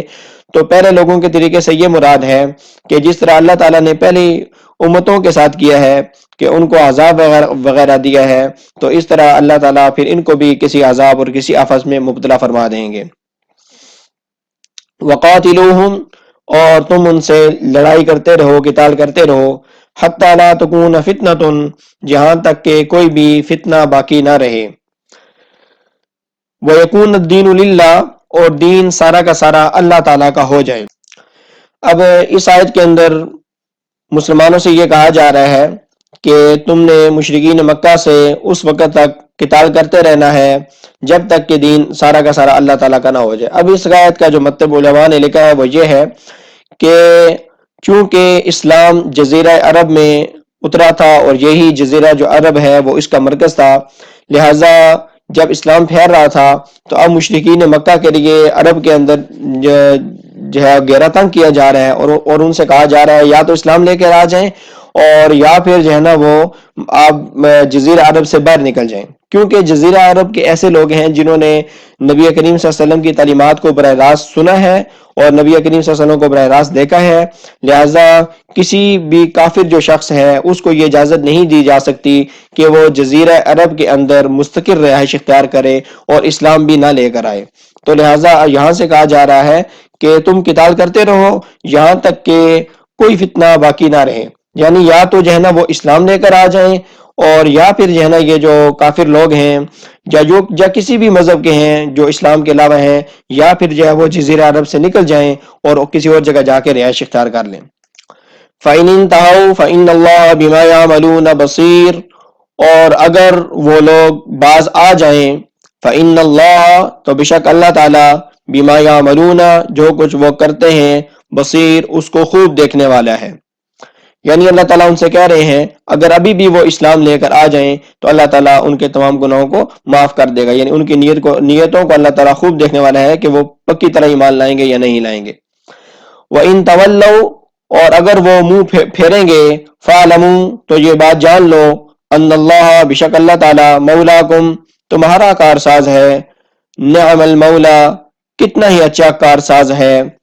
یہاں پہ مولا کے بہت سے معنی ہوتے ہیں، مولا کا مطلب یہاں پر ہم مددگار بھی کر سکتے ہیں اور دوست بھی کر سکتے ہیں۔ نعم المولا، کتنا ہی اچھا کارساز ہے یا مددگار ہے، ونعم النصیر، اور کتنا ہی اچھا مددگار ہے۔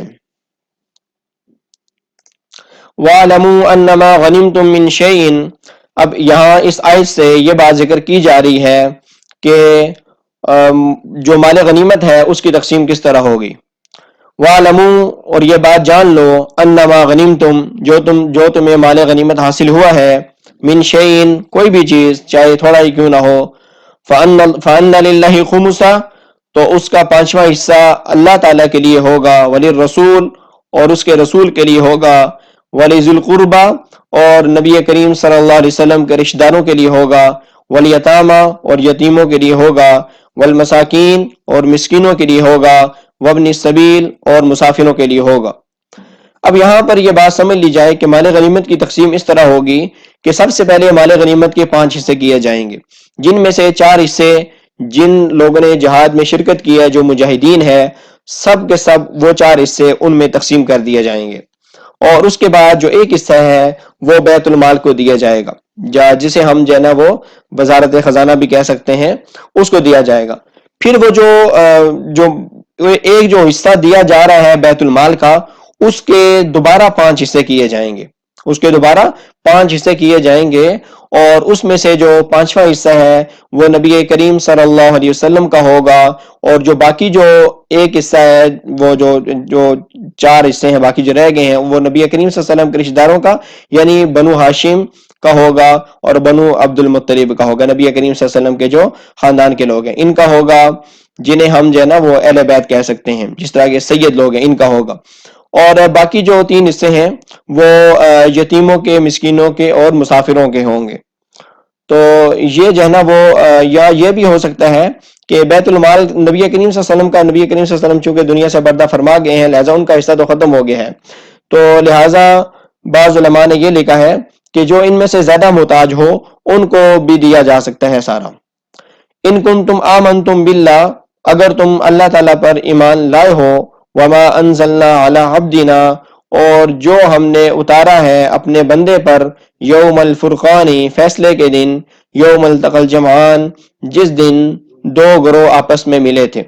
یوم الفرقان سے مراد بدر کا دن ہے، کیونکہ اس دن حق اور باطل کے درمیان فیصلہ ہو گیا تھا۔ اور وما انزلنا علی عبدنا، جو ہم نے اتارا ہے اپنے بندے پر، اس سے یہ مراد ہے کہ غزوہ بدر کے دن جو اللہ تعالیٰ کی طرف سے مدد اتری ہے اور جو قرآنی آیات نازل ہوئی ہیں، یہاں سے وہ مراد ہیں۔ اور یوم التقى الجمعان سے مراد بھی بدر کا دن ہے، 2 گروہ یعنی مشرکین مکہ اور مسلمانوں کے گروہ آپس میں ان کی لڑائی ہوئی ہے۔ واللہ علی کل شیء قدیر، اور بے شک اللہ تعالیٰ ہر چیز پر قادر ہے۔ اذ انتم بالعدوۃ الدنیا، جب تم قریب والے کنارے پر تھے، وہم بالعدوۃ القصوی، اور مشرکین مکہ دور والے کنارے پر تھے، والرکب اسفل منکم، اور جو قافلہ تھا وہ تمہارے ذرا نیچے تھا۔ اب چونکہ مسلمان جو ٹھہرے ہوئے تھے بدر میں، پہلے بتا دیا گیا تھا بدر جو ہے وہ مدینہ سے تقریباً 150 کلومیٹر کے فاصلے پر ہے، لہٰذا مسلمان جو ٹھہرے ہوئے تھے وہ مدینہ کی طرف جو ایک میدان تھا اس میں ٹھہرے ہوئے تھے، اور بدر ایک پوری وادی کا نام ہے، اور جو مشرکین مکہ ٹھہرے ہوئے تھے وہ مکہ کی طرف جو ان کی اوپر والی طرف جو ایک وادی ہلکی سی جگہ میدان تھا وہاں ٹھہرے ہوئے تھے، اور ورق مؤصل منکم، اور قافلہ تم سے ذرا نیچے تھا۔ اور یہاں سے اب یہ ذکر ہو رہا ہے کہ وہ جو ابو سفیان کا جو قافلہ ہے وہ بحر احمر سے ہو کر کس طرح وہ تمہارے سے ہو کر چلا گیا تھا، تو جس راستے سے وہ ہو کر گیا ہے اس کا ذکر ہے کہ وہ قافلہ اس طرف تھا۔ وَلَوْ تَوَاعَدْتُمْ لَاخْتَلَفْتُمْ فِي الْمِيعَادِ، اور اگر تم آپس میں وعدہ کر لیتے تو وقت مقرر کرنے میں اختلاف ہو جاتا۔ یعنی اس سے یہ بتایا جا رہا ہے کہ اگر تم کوئی وقت بتلا کر آپس میں جنگ کرتے، یعنی یہاں سے مشرکین مکہ آپس میں خط و کتابت کرتے کہ اس دن جنگ کرتے ہیں، تو کبھی ایسا نہ ہو سکتا، کیونکہ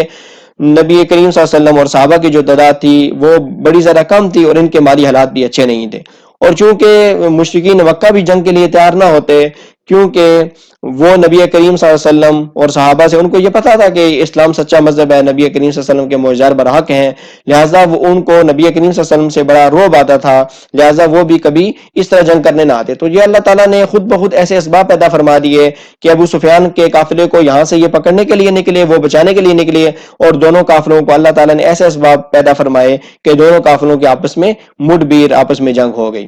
وَلَٰكِن لِيَقْضِيَ اللَّهُ أَمْرًا كَانَ مَفْعُولًا، تاکہ اللہ تعالیٰ فیصلہ کر دے، پورا کر دے، امراً اس کام کو، کان مفعولا جو کہ ہو کر رہنے والا ہے۔ یعنی اللہ تعالیٰ یہ چاہ رہا تھا تاکہ دونوں کافرے آپس میں ان کی جنگ ہو جائے اور مسلمانوں کو فتح ہو جائے اور مشرکین مکہ کے بڑے بڑے سردار مارے جائیں۔ لِيَهْلِكَ مَنْ هَلَكَ عَنْ بَيِّنَةٍ، تاکہ جو شخص ہلاک ہو وہ واضح دلیل کے اوپر ہلاک ہو، وَيَحْيَىٰ مَنْ حَيَّ عَنْ بَيِّنَةٍ، اور جو زندہ بچے وہ بھی واضح دلیل پر زندہ بچے۔ وَإِنَّ اللَّهَ لَسَمِيعٌ عَلِيمٌ، اور بے شک اللہ تعالیٰ سننے والا ہے، حلیم جاننے والا ہے۔ اِذْ يُرِيكَهُمُ اللَّهُ فِي مَنَامِكَ قَلِيلًا، جب اللہ تعالیٰ نے آپ کو آپ کے خواب میں ان کو کم کر کے دکھلایا۔ اب یہاں سے نبی کریم صلی اللہ علیہ وسلم کے خواب کا ذکر ہے کہ آپ کو خواب میں ان کے ایک لشکر کو دکھا دیا گیا، تو نبی کریم صلی اللہ علیہ وسلم نے صحابہ سے بتایا، صحابہ کو وہ خواب بتایا کہ ان کی تعداد بڑی ہی کم ہے، جس کی وجہ سے صحابہ کے حوصلے اور ذرا بڑھ گئے۔ وَلَوْ أَرَاكَهُمْ كَثِيرًا، اور اگر اللہ تعالیٰ آپ کو ان کی تعداد ذرا کر کے بتلاتا، لَفَشِلْتُمْ، تو تم ہمت ہار جاتے، وَلَا تَنَازَعْتُمْ فِي الْأَمْرِ، اور آپس میں جھگڑا کرنے لگتے، چونکہ مسلمانوں کی تعداد بہت ذرا کم تھی اور قسم پرسی کی حالت تھی، لہٰذا اللہ تعالیٰ کی یہ حکمت تھی کہ خواب میں نبی کریم صلی اللہ علیہ وسلم کو ان کی تعداد بہت کم کر کے بتائی گئی تھی۔ وَلَٰكِنَّ اللَّهَ سَلَّمَ، لیکن اللہ نے سلامت رکھا۔ إِنَّهُ عَلِيمٌ بِذَاتِ الصُّدُورِ، بے شک اللہ تعالیٰ دلوں کے بھید کو خوب جاننے والا ہے۔ وَإِذْ يُرِيكُمُوهُمْ إِذِ الْتَقَيْتُمْ، اور جب اللہ تعالیٰ ان کو تمہیں دکھلا رہا تھا، إِذِ الْتَقَيْتُمْ، جب تم آپس میں ان سے ملے تھے، یعنی لڑائی کر رہے تھے، فِي أَعْيُنِكُمْ، تمہاری آنکھوں میں، قَلِيلًا کم۔ اس کا یہ مطلب ہے کہ جب مسلمان جب پیچھے ہوتے تھے تو ان کو ان کی تعداد کفار کی طرح کم نظر آتی تھی، اور وہ ان کی ہمت بڑھ جاتی تھی، اور وہ ان پہ فوراً حملہ کرنے کے بارے میں سوچتے تھے۔ اسی طرح مشرکین مکہ کو بھی مسلمانوں کی تعداد کم نظر آتی تھی، لیکن جب وہ آگے آتے تو مسلمانوں کی تعداد اچانک ان کی آنکھوں میں زیادہ ہو جاتی اور وہ بوکھلا جاتے اور گھیرے میں آ جاتے۔ تو اللہ تعالیٰ نے اس طرح کے کچھ اسباب بنا دیے جس کی وجہ سے مسلمان بآسانی فتح یاب ہو گئے۔ وَيُقَلِّلُكُمْ فِي أَعْيُنِهِمْ، اور اللہ تعالیٰ کم کر کے دکھلا رہا تھا تمہیں، فی اعینہم، ان کی آنکھوں میں۔ یہ اسی بات کی طرف اشارہ ہے جو بتلا دی گئی ہے۔ لیقضی اللہ امرا کان مفعولا، تاکہ اللہ تعالیٰ پورا کر دے اس کام کو جو کہ ہو کر رہنے والا ہے۔ وَإِلَى اللَّهِ تُرْجَعُ الْأُمُورُ، اور اللہ تعالیٰ کی طرف تمام معاملات کو لوٹایا جاتا ہے۔ اب یہاں سے کچھ اصول بتائے جا رہے ہیں مسلمانوں کو کہ انہوں نے کن اصول کے ساتھ جنگ کرنی ہے۔ تو آئیں شروع کرتے ہیں۔ یا ایھا الذین آمنوا، اے ایمان والو، اذا لقیتم جب تم ملو فیعتن کسی جماعت سے فثبتو تو ثابت قدم رہو وذکروا اللہ کثیرا اور اللہ تعالیٰ کا بہت زیادہ ذکر کرو. یعنی مسلمانوں کو یہ اصول بتائے جا رہے ہیں چونکہ وہ اللہ اور اس کے رسول کے لیے جنگ لڑ رہے ہیں اور الہ کلمت اللہ اللہ تعالیٰ کا جو دین ہے وہ بلند کرنے کے لیے جنگ لڑ رہے ہیں، لہٰذا انہیں کسی بھی صورت میں اللہ اور اس کے رسول کو نہیں بھولنا چاہیے. لعلکم تفلحون تاکہ تم کامیاب ہو جاؤ. وَأَطِیعُوا اللَّهَ وَرَسُولَهُ اور اللہ اور اس کے رسول کی اطاعت کرتے رہو. وَلَا تَنَازَعُوا اور آپس میں جھگڑا مت کرو. فَتَفْشَلُوا کیونکہ اس سے تم کم ہمت ہو جاؤ گے. وَتَذْهَبَ رِيحُكُمْ اور تمہاری ہوا اکھڑ جائے گی، یعنی تمہارا روب کفار کے دلوں میں کم ہو جائے گا. وَاصْبِرُوا اور تم صبر سے کام لو. ان اللہ مع الصابرین بشک اللہ تعالیٰ صبر کرنے والوں کے ساتھ ہیں. اب یہ جو اصول بیان کیے ہیں یہ اس وجہ سے بیان کیے ہیں کہ مسلمان اگر ان اصولوں کے اوپر عمل کریں گے تو انشاءاللہ اللہ تعالیٰ کی طرف سے انہیں فتح نصیب ہوگی. وَلَا تَكُونُوا كَالَّذِينَ خَرَجُوا اور تم ان لوگوں کی طرح نہ ہو جاؤ الَّذِينَ خَرَجُوا جو لوگ اپنے گھروں سے نکلے تھے بطرن اکڑتے ہوئے. اب یہاں سے مشرکین مکہ کا ذکر ہو رہا ہے کہ مشرکین مکہ جب اپنے گھروں سے نکلے تھے تو خوب جو ہے نا گانے بجانے کے ساتھ نکلے تھے اور وہ اطراء کر اور تکبر کر رہے تھے اور کہہ رہے تھے کہ آج کے دن ہم پہ کوئی غالب یعنی ہم پہ کوئی غالب نہیں آ سکے گا، ہمارے ہتھیار بہت زیادہ مضبوط ہیں، ہماری جمعیت اور ہمارے کثرت ہماری اتنی زیادہ ہے کہ ہم پہ کوئی بھی غالب نہیں آ سکتا. وَرِئَاءَ النَّاسِ اور لوگوں کو دکھلاوے کے لیے نکلے تھے، یعنی لوگوں کو دکھلا دکھلا کے اور گانے بجانے کے ساتھ لوگوں کو بتلا رہے تھے کہ ہم جنگ جیت کے آئیں گے. وَيَصُدُّونَ عَن سَبِيلِ اللَّهِ اور اللہ کے راستے سے روکتے تھے، یعنی ان کا نکلنے کا جو مقصد تھا وہ اللہ تعالیٰ کے راستے سے روکنا تھا. وَاللَّهُ بِمَا يَعْمَلُونَ مُحِيطٌ اور اللہ تعالیٰ نے ان کا احاطہ کیا ہوا تھا بِمَا يَعْمَلُونَ جو کچھ وہ کر رہے تھے.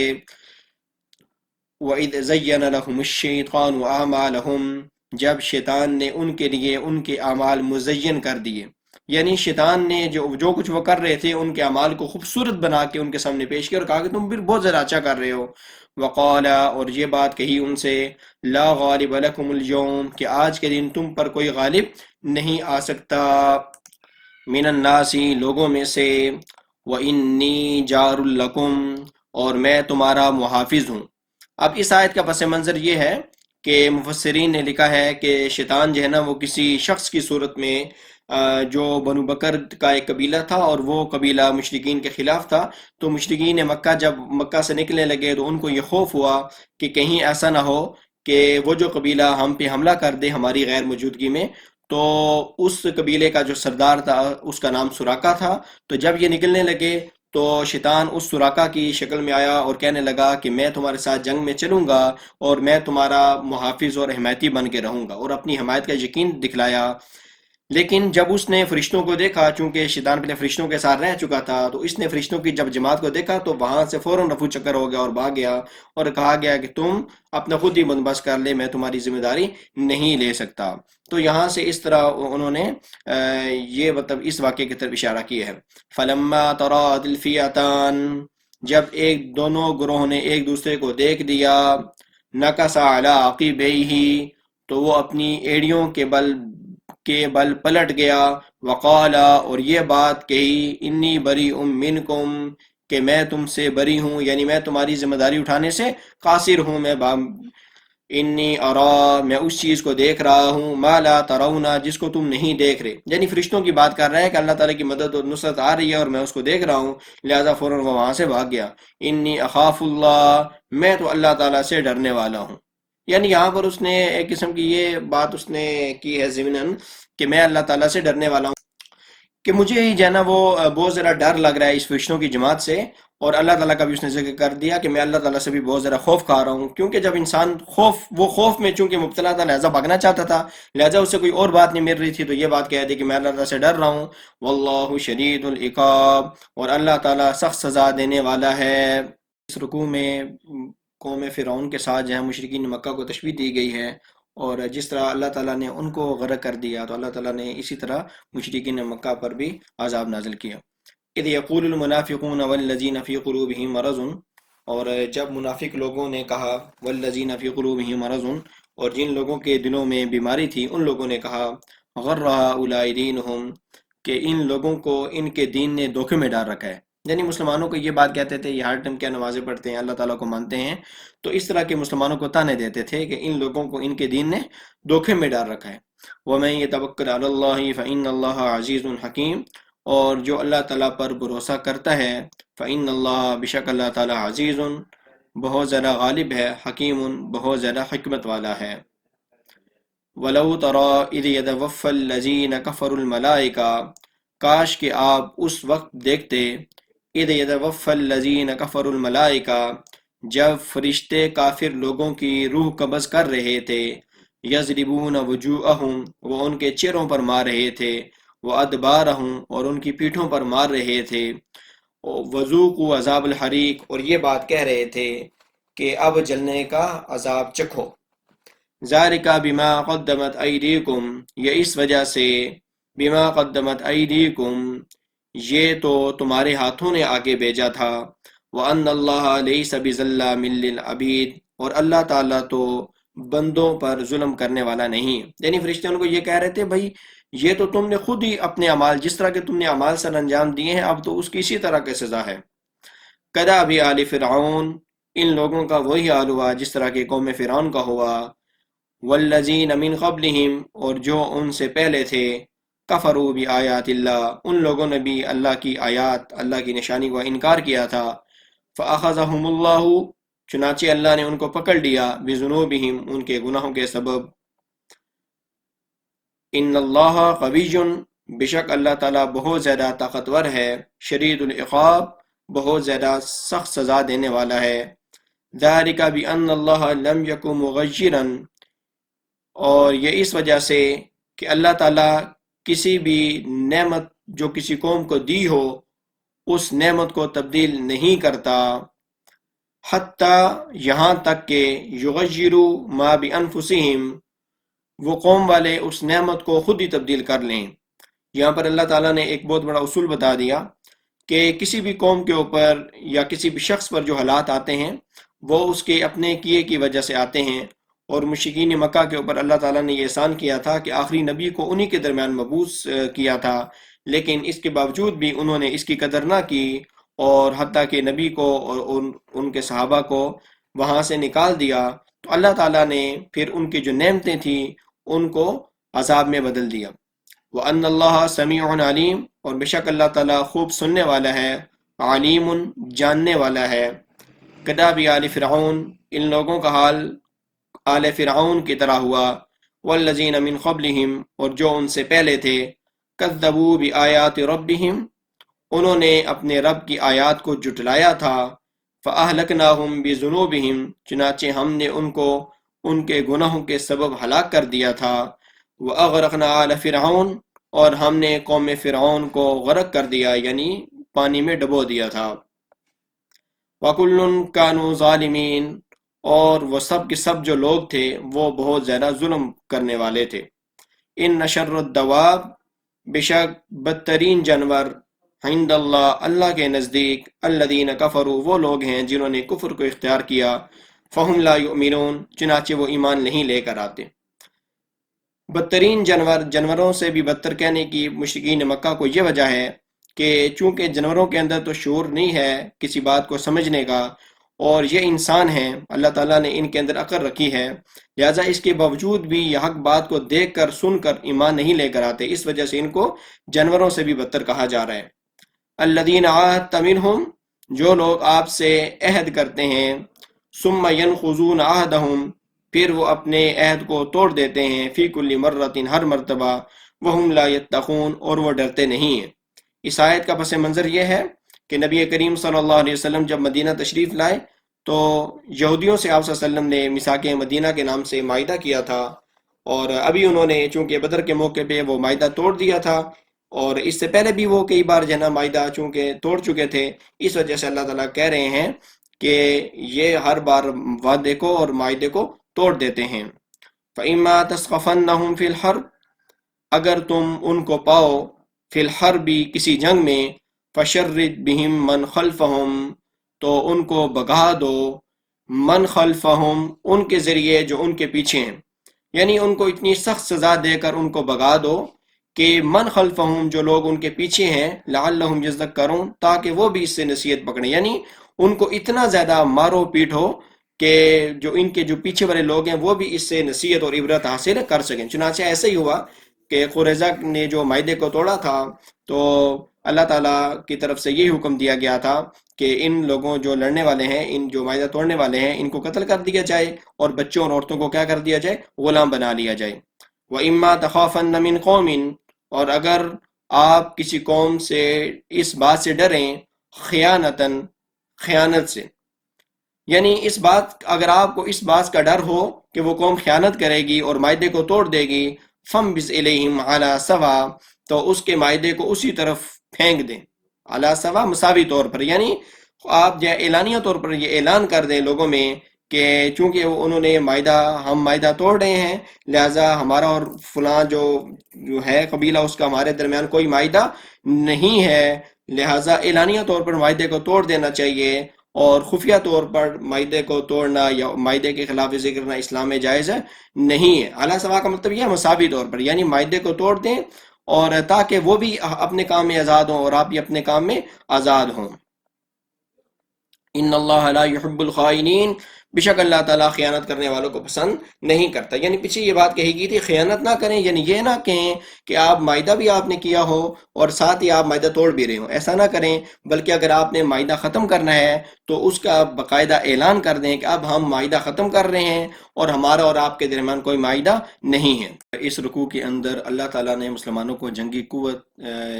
چاہے وہ کس قسم کی بھی ہو، حالات کے مطابق وہ حاصل کرنے کی تلقین کی ہے، اور کفار کو بھی اللہ تعالیٰ نے یہ کہا ہے کہ اگرچہ وہ بچ کے نکل گئے ہیں لیکن وہ یہ نہ سمجھیں کہ وہ اللہ تعالیٰ کو عاجز کر دیں گے یا وہ غالب آ گئے ہیں۔ اور ساتھ ہی اس رکوع میں مسلمانوں کو معاہدہ کرنے کی بھی اجازت دی گئی ہے اگر معاہدے کی شرائط مسلمانوں کی مصلحت کے مطابق ہوں۔ تو چلیں شروع کرتے ہیں۔ وَلَا يَحْسَبَنَّ الَّذِينَ كَفَرُوا سَبَقُوا، اور جن لوگوں نے کفر اختیار کیے ہے وہ ہرگز یہ گمان نہ کریں، سبقوا، کہ وہ بچ کر نکل گئے ہیں، انہم لا یعجزون، بشک وہ تو اللہ تعالیٰ کو عاجز نہیں کر سکتے، وَأَعِدُّوا لَهُم مَّا اسْتَطَعْتُم مِّن قُوَّةٍ،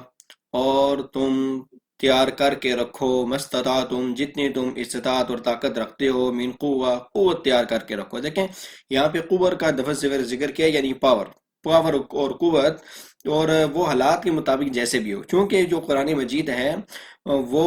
قیامت تک کے لیے تمام مسلمانوں کے لیے ہدایت ہے، لہٰذا قوت کا لفظ استعمال کیا، عام لفظ استعمال کیا ہے کہ اگر حالات اور ٹیکنالوجی کتنی ہی بڑھ جائے تو مسلمانوں کو وہ ٹیکنالوجی بھی حاصل کر لینی چاہیے۔ وَمِن رِبَاطِ الْخَيْلِ، اور اسی طرح گھوڑوں کے استبل بھی تیار کر کے رکھو، کیونکہ اس زمانے میں جو ہوتی تھی خالی گھوڑے نہیں ہوتے تھے، بلکہ گھوڑے کی جو استبل ہوتے تھے وہ بھی ایک قسم کی جنگی قوت میں شمار ہوتے تھے۔ جس طرح آج کل وہ جنگی جہاز ہیں، تو جنگی جہاز کہاں سے اڑیں گے، کہاں رہیں گے؟ ایئر بیس، تو ایئر بیس بھی ایک وہ جنگی قوت میں شمار کی جائے گی۔ تُرْهِبُونَ بِهِ عَدُوَّ اللَّهِ وَعَدُوَّكُمْ،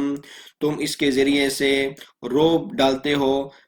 اللہ کے دشمن پر، وَعَدُوَّكُمْ، اور اپنے دشمنوں پر، وَآخَرِينَ مِن دُونِهِمْ، اور دوسرے ان لوگوں پر جن کو تم نہیں جانتے، یعنی کچھ ایسے دشمن بھی ہوتے ہیں جو چھپے ہوئے دشمن ہوتے ہیں۔ لَا تَعْلَمُونَهُمْ، تم ان کو نہیں جانتے، اللَّهُ يَعْلَمُهُمْ، اللہ ان کو جانتا ہے۔ وَمَا تُنْفِقُوا مِن شَيْءٍ، اور جو کچھ تم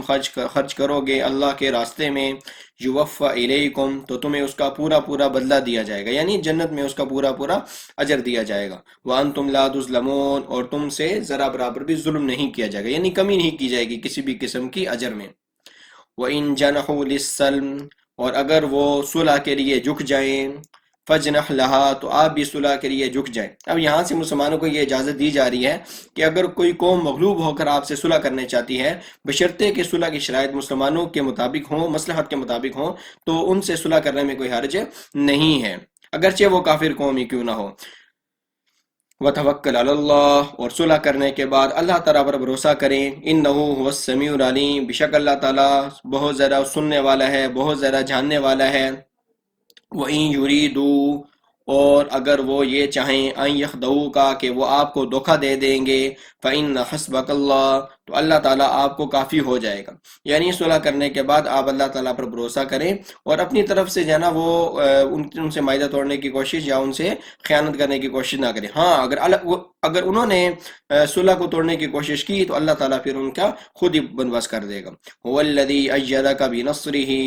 وہی ذات ہے جس نے تمہارے ہاتھوں کو مضبوط کر دیا ہے، بنصرہ اپنی مدد کے ساتھ، وبالمؤمنین اور مومنوں کی مدد کے ساتھ، وَأَلَّفَ بَيْنَ قُلُوبِهِمْ۔ یہ بڑی شاندار قسم کی آیت ہے۔ اللہ تعالیٰ فرما رہے ہیں کہ یہ اللہ تعالیٰ ہی وہ ذات ہے جس نے صحابہ کے دلوں میں محبت پیدا کر دی ہے۔ وَأَلَّفَ بَيْنَ قُلُوبِهِمْ، اور اللہ نے ان کے دلوں میں محبت پیدا کر دی ہے۔ لَوْ أَنفَقْتَ مَا فِي الْأَرْضِ جَمِيعًا، اگر آپ زمین میں موجود تمام کی تمام چیزیں خرچ کر دیتے،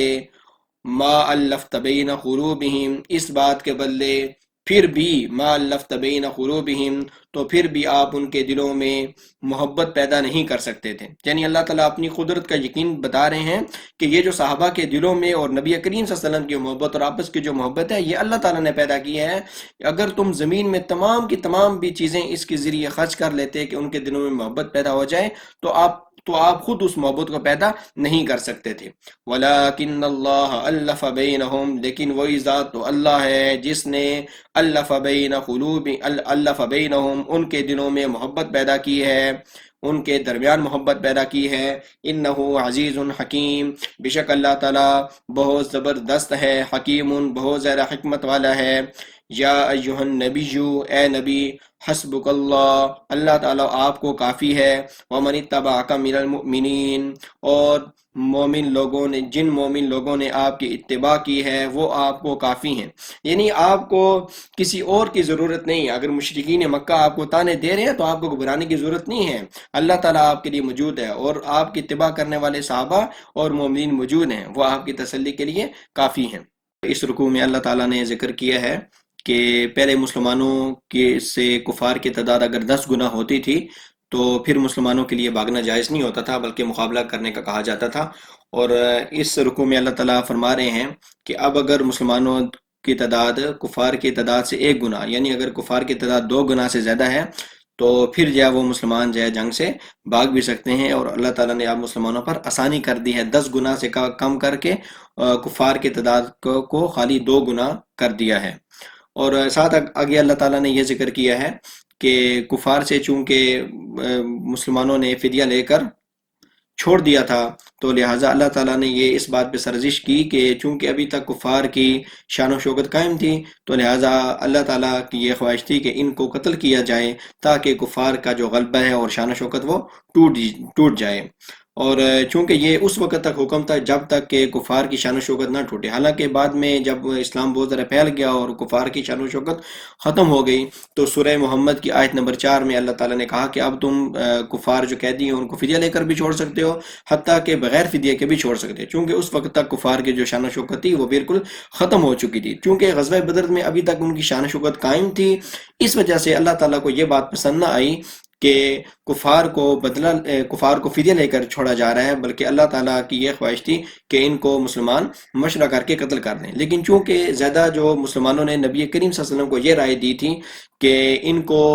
قتل نہ کیا جائے بلکہ فدیہ لے کر چھوڑا جائے، تو اس لیے نبی کریم صلی اللہ علیہ وسلم نے زیادہ کی رائے کو ترجیح دی، اور بہت کم صحابہ ایسے تھے جنہوں نے یہ رائے دی تھی کہ ان قیدیوں کو قتل کر دیا جائے۔ تو یہ باتیں اس رکوع میں بیان ہوئی ہیں۔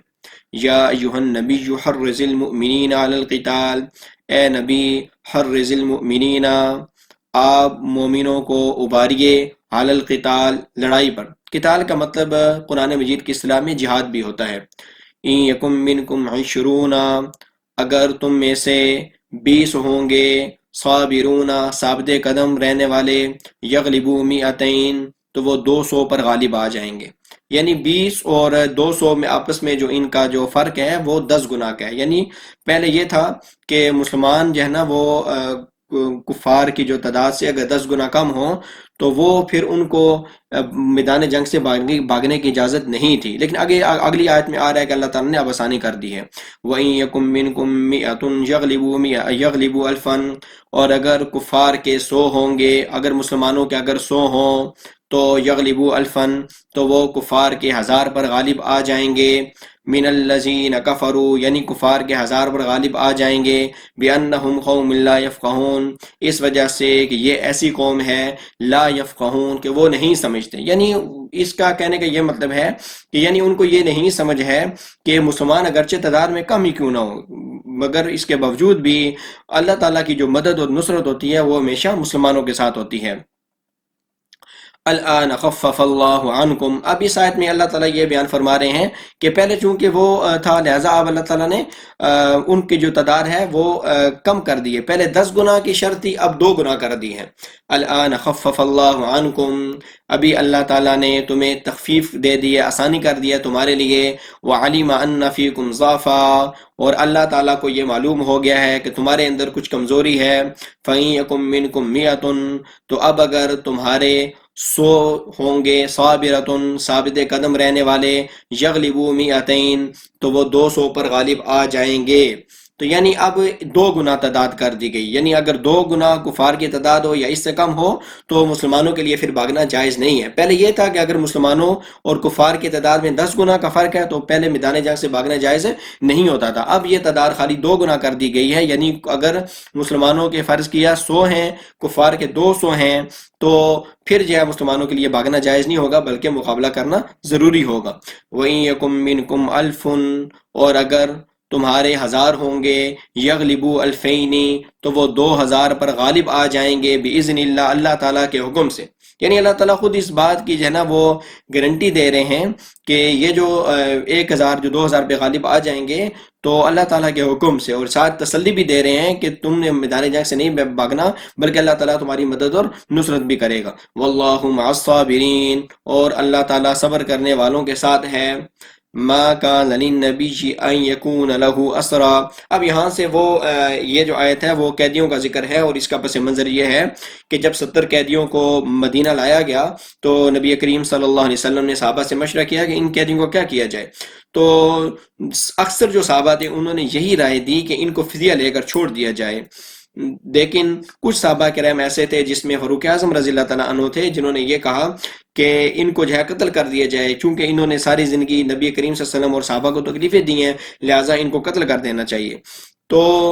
چونکہ نبی کریم صلی اللہ علیہ وسلم نے جو سادہ جو صحابہ تھے ان کی رائے کے مطابق عمل کیا، فدیہ لے کر جب چھوڑ دیا تو اللہ تعالیٰ کی طرف سے آیت نازل ہو گئی اور اللہ تعالیٰ کی طرف سے سرزش ہو گئی۔ تو اگرچہ جو ہے نا یہ اسے کہتے ہیں کہ جو ہے نا اجتہادی خطا، یعنی جس میں آدمی کو دونوں باتوں کا اختیار ہوتا ہے، تو چونکہ انبیاء جو نبی کریم صلی اللہ علیہ وسلم جو انبیاء ہوتے ہیں وہ اللہ تعالیٰ کے بڑے قریب ہوتے ہیں، لہٰذا جو ان کی اجتہادی خطا ہوتی ہے، ان کی ذرا سی خطا جو گناہ کے قریب بھی نہیں ہوتی، گناہ بھی نہیں ہوتا، اللہ تعالیٰ جس میں دونوں باتوں کا اختیار ہوتا ہے، آپ دونوں میں سے کسی کو اختیار کر سکتے ہیں، اللہ تعالیٰ اس بات پر بھی ان کی سرزش کر لیتا ہے۔ تو اللہ تعالیٰ نے اس وجہ سے سرزش کی کہ چونکہ ابھی تک کفار کی شان و شوکت قائم تھی تو لہٰذا اللہ تعالیٰ کی بھی یہ خواہش تھی کہ ان کو قتل کر لیا جائے تاکہ جو شان و شوکت ان کی کچھ عرصے کے بعد ختم ہونی ہے وہ ابھی ختم ہو جائے۔ ما کان لنبی ان یکون له اسرا، کسی نبی کے لیے یہ بات مناسب نہیں ہے ان یکون له اسرا کہ اس کے پاس قیدی ہوں، حتی یثخن فی الارض یہاں تک کہ زمین میں خوب ان کا خون بہا دیا جائے، یعنی ان کو قتل کر دیا جائے، یہ مراد ہے۔ تریدون عرض الدنیا، تم دنیا کا ساز و سامان چاہتے ہو، واللہ یرید الآخرہ، اور اللہ تعالیٰ آخرت کو چاہتا ہے۔ اب یہاں سے یہ مراد ہے کہ تم دنیا کا ساز، اب یہ مطلب نہیں ہے کہ صحابہ کرام کے نعوذ باللہ دل میں کوڑ دی، بلکہ ظاہری طور پر جو ہے نا انہوں نے چونکہ فدیہ لے کر چھوڑا تو لہذا اس طور پر کہا جا رہا ہے کہ تم نے دنیاوی جو پیسے تھے فدیہ تھا اس کی طرف فکر کی، اور اللہ یہ آخرت کو چاہتا تھا، یعنی اللہ تعالیٰ یہ چاہتا تھا کہ ان کی جو شان و شوکت جو کچھ عرصے بعد ختم ہونی ہے وہ ابھی سے ختم ہو جائے اور وہ کبھی دوبارہ مسلمانوں کے مقابلے پر آنے کی جرات نہ کر سکیں۔ واللہ عزیز حکیم، اور اللہ تعالیٰ بہت غالب ہے، حکیم حکمت والا ہے۔ لولا کتاب من اللہ سبق لمسکم، اگر اللہ تعالیٰ کی طرف سے لکھی ہوئی کوئی بات نہ ہوتی، سبقہ جو پہلے سے طے ہو چکی تھی، لمستکم فیما اخذتم عذاب عظیم، تو تمہیں پہنچتا، فیما اخذتم اس کے بدلے جو تم نے فدیہ لیا ہے، عذاب عظیم بڑا عذاب پہنچتا۔ تو یہ جو فدیہ لیا ہے اسی بات، وہی پچھلی بات اسی بات میں چل رہی ہے تو اللہ تعالیٰ کہہ رہے ہیں کہ اللہ تعالیٰ کو اس بات پہ چونکہ کافی زیادہ سرزش بھی کی اور غصہ بھی تھا کہ مسلمانوں نے فدیہ لے کر کیوں چھوڑا ہے۔ فَكُلُوا مِمَّا غَنِمْتُمْ حَلَالًا طَيِّبًا، چنانچہ اب تم کھاؤ جو تم نے مال غنیمت حاصل کیا ہے، حلالاً طیبا، حلال اور پاکیزہ سمجھ کے۔ یعنی شروع میں تو اللہ تعالیٰ نے سرزش کی، لیکن جب مسلمانوں نے فدیہ لے لیا تو اب اللہ تعالیٰ نے حکم دے دیا ہے کہ یہ جو تم نے فدیہ لیا ہے کہ ایسی بات نہیں ہے تمہارے لیے ناجائز نہیں ہے، بلکہ جائز ہے تمہارے لیے، بلکہ کھانا حلالاً طیبا، یہ پاکیزہ رزق ہے، تو پاکیزہ حلال ہے، اس کو پاکیزہ حلال سمجھ کے اس کو آپس میں تقسیم کر کے کھاؤ۔ واتقوا اللہ، اور اللہ تعالیٰ سے ڈرتے رہو، ان اللہ غفور الرحیم، بے شک اللہ تعالیٰ بہت زیادہ بخشنے والا ہے، رحیم رحم کرنے والا ہے۔ اب یہاں پر اللہ تعالیٰ نے یہ جو فرمایا ہے ان اللہ غفور الرحیم، اس کا مطلب یہ ہے کہ نہ صرف اللہ تعالیٰ نے جو فدیہ مسلمانوں نے لیا تھا اس کو کھانے کی اجازت دے دی ہے، بلکہ اسے حلال طیب بھی کہا ہے، اور مسلمانوں کو غفور الرحیم سے اس بات کی طرف اشارہ کر دیا ہے کہ یہ جو غلطی تم سے سرزد ہوئی تھی اس کو ہم نے معاف بھی فرما دیا ہے، اور ساتھ ہی یہ بھی کہا ہے رحیم، اللہ تعالیٰ رحم کرنے والا ہے۔ اس رکوع کے اندر قیدیوں کے کچھ احکام بیان ہوئے ہیں، اور اس کے ساتھ ساتھ وہ مسلمان جو ایمان تو لے کر آ گئے تھے مگر ابھی تک انہوں نے مکہ سے مدینہ ہجرت نہیں کی تھی، تو ان کے کچھ احکام اس رکوع میں بیان ہوئے ہیں۔ یا ایہا النبی، اے نبی، قل لمن فی ایدیکم، آپ کہہ دیجئے ان کو جو کہ آپ کے ہاتھ میں قیدی ہیں، من الاسرا، اسرا کا مطلب کہ اسیر کی جمع اسرا ہے، قیدی۔ ان یعلم اللہ، اگر اللہ تعالیٰ کو معلوم ہوگا، فی قلوبکم، تمہارے دلوں میں، خیرن، کوئی خیر، کوئی بلائی، یعنی اگر اللہ تعالیٰ کو یہ بات معلوم ہو جائے گی کہ تمہارے دلوں میں کوئی بلائی ہے، یؤتکم خیرا مما اخذ منکم، تو اللہ تعالیٰ تمہیں اس سے بہتر عطا کرے گا جو کہ تم سے لیا گیا ہے۔ یعنی چونکہ فدیہ لیا گیا تھا ان سے، لہٰذا ان میں سے بہت سے ایسے قیدی بھی تھے جنہوں نے مسلمان ہونے کا ارادہ کر لیا تھا، تو لہٰذا اللہ تعالیٰ کی طرف سے ان کو تسلی دی جا رہی ہے کہ یہ جو تم سے مال لے لیا گیا ہے اللہ تعالیٰ تمہیں اس سے بہتر عطا کرے گا۔ چنانچہ حضرت عباس رضی اللہ تعالیٰ عنہ جو نبی کریم صلی اللہ علیہ وسلم کے چچا بھی ہیں، وہ فرماتے ہیں کہ مجھ سے جتنا فدیہ لیا گیا تھا اللہ تعالیٰ نے مجھے اس سے بہت زیادہ عطا کیا۔ وَيَغْفِرْ لَكُمْ، اور تمہیں بخش دے گا، چونکہ ان میں سے بہت سے ایسے تھے جنہوں نے مسلمان ہونے کا پکا ارادہ کر لیا تھا، لہٰذا اللہ تعالیٰ کہہ رہے ہیں کہ تمہیں کیا کر دے گا، اللہ تعالیٰ بخش بھی دے گا۔ وَاللَّهُ غَفُورٌ الرحیم، اور اللہ تعالیٰ خوب بخشنے والا ہے، رحیم رحم کرنے والا ہے۔ وَإِن يُرِيدُوا خِيَانَتَكَ، اور اگر وہ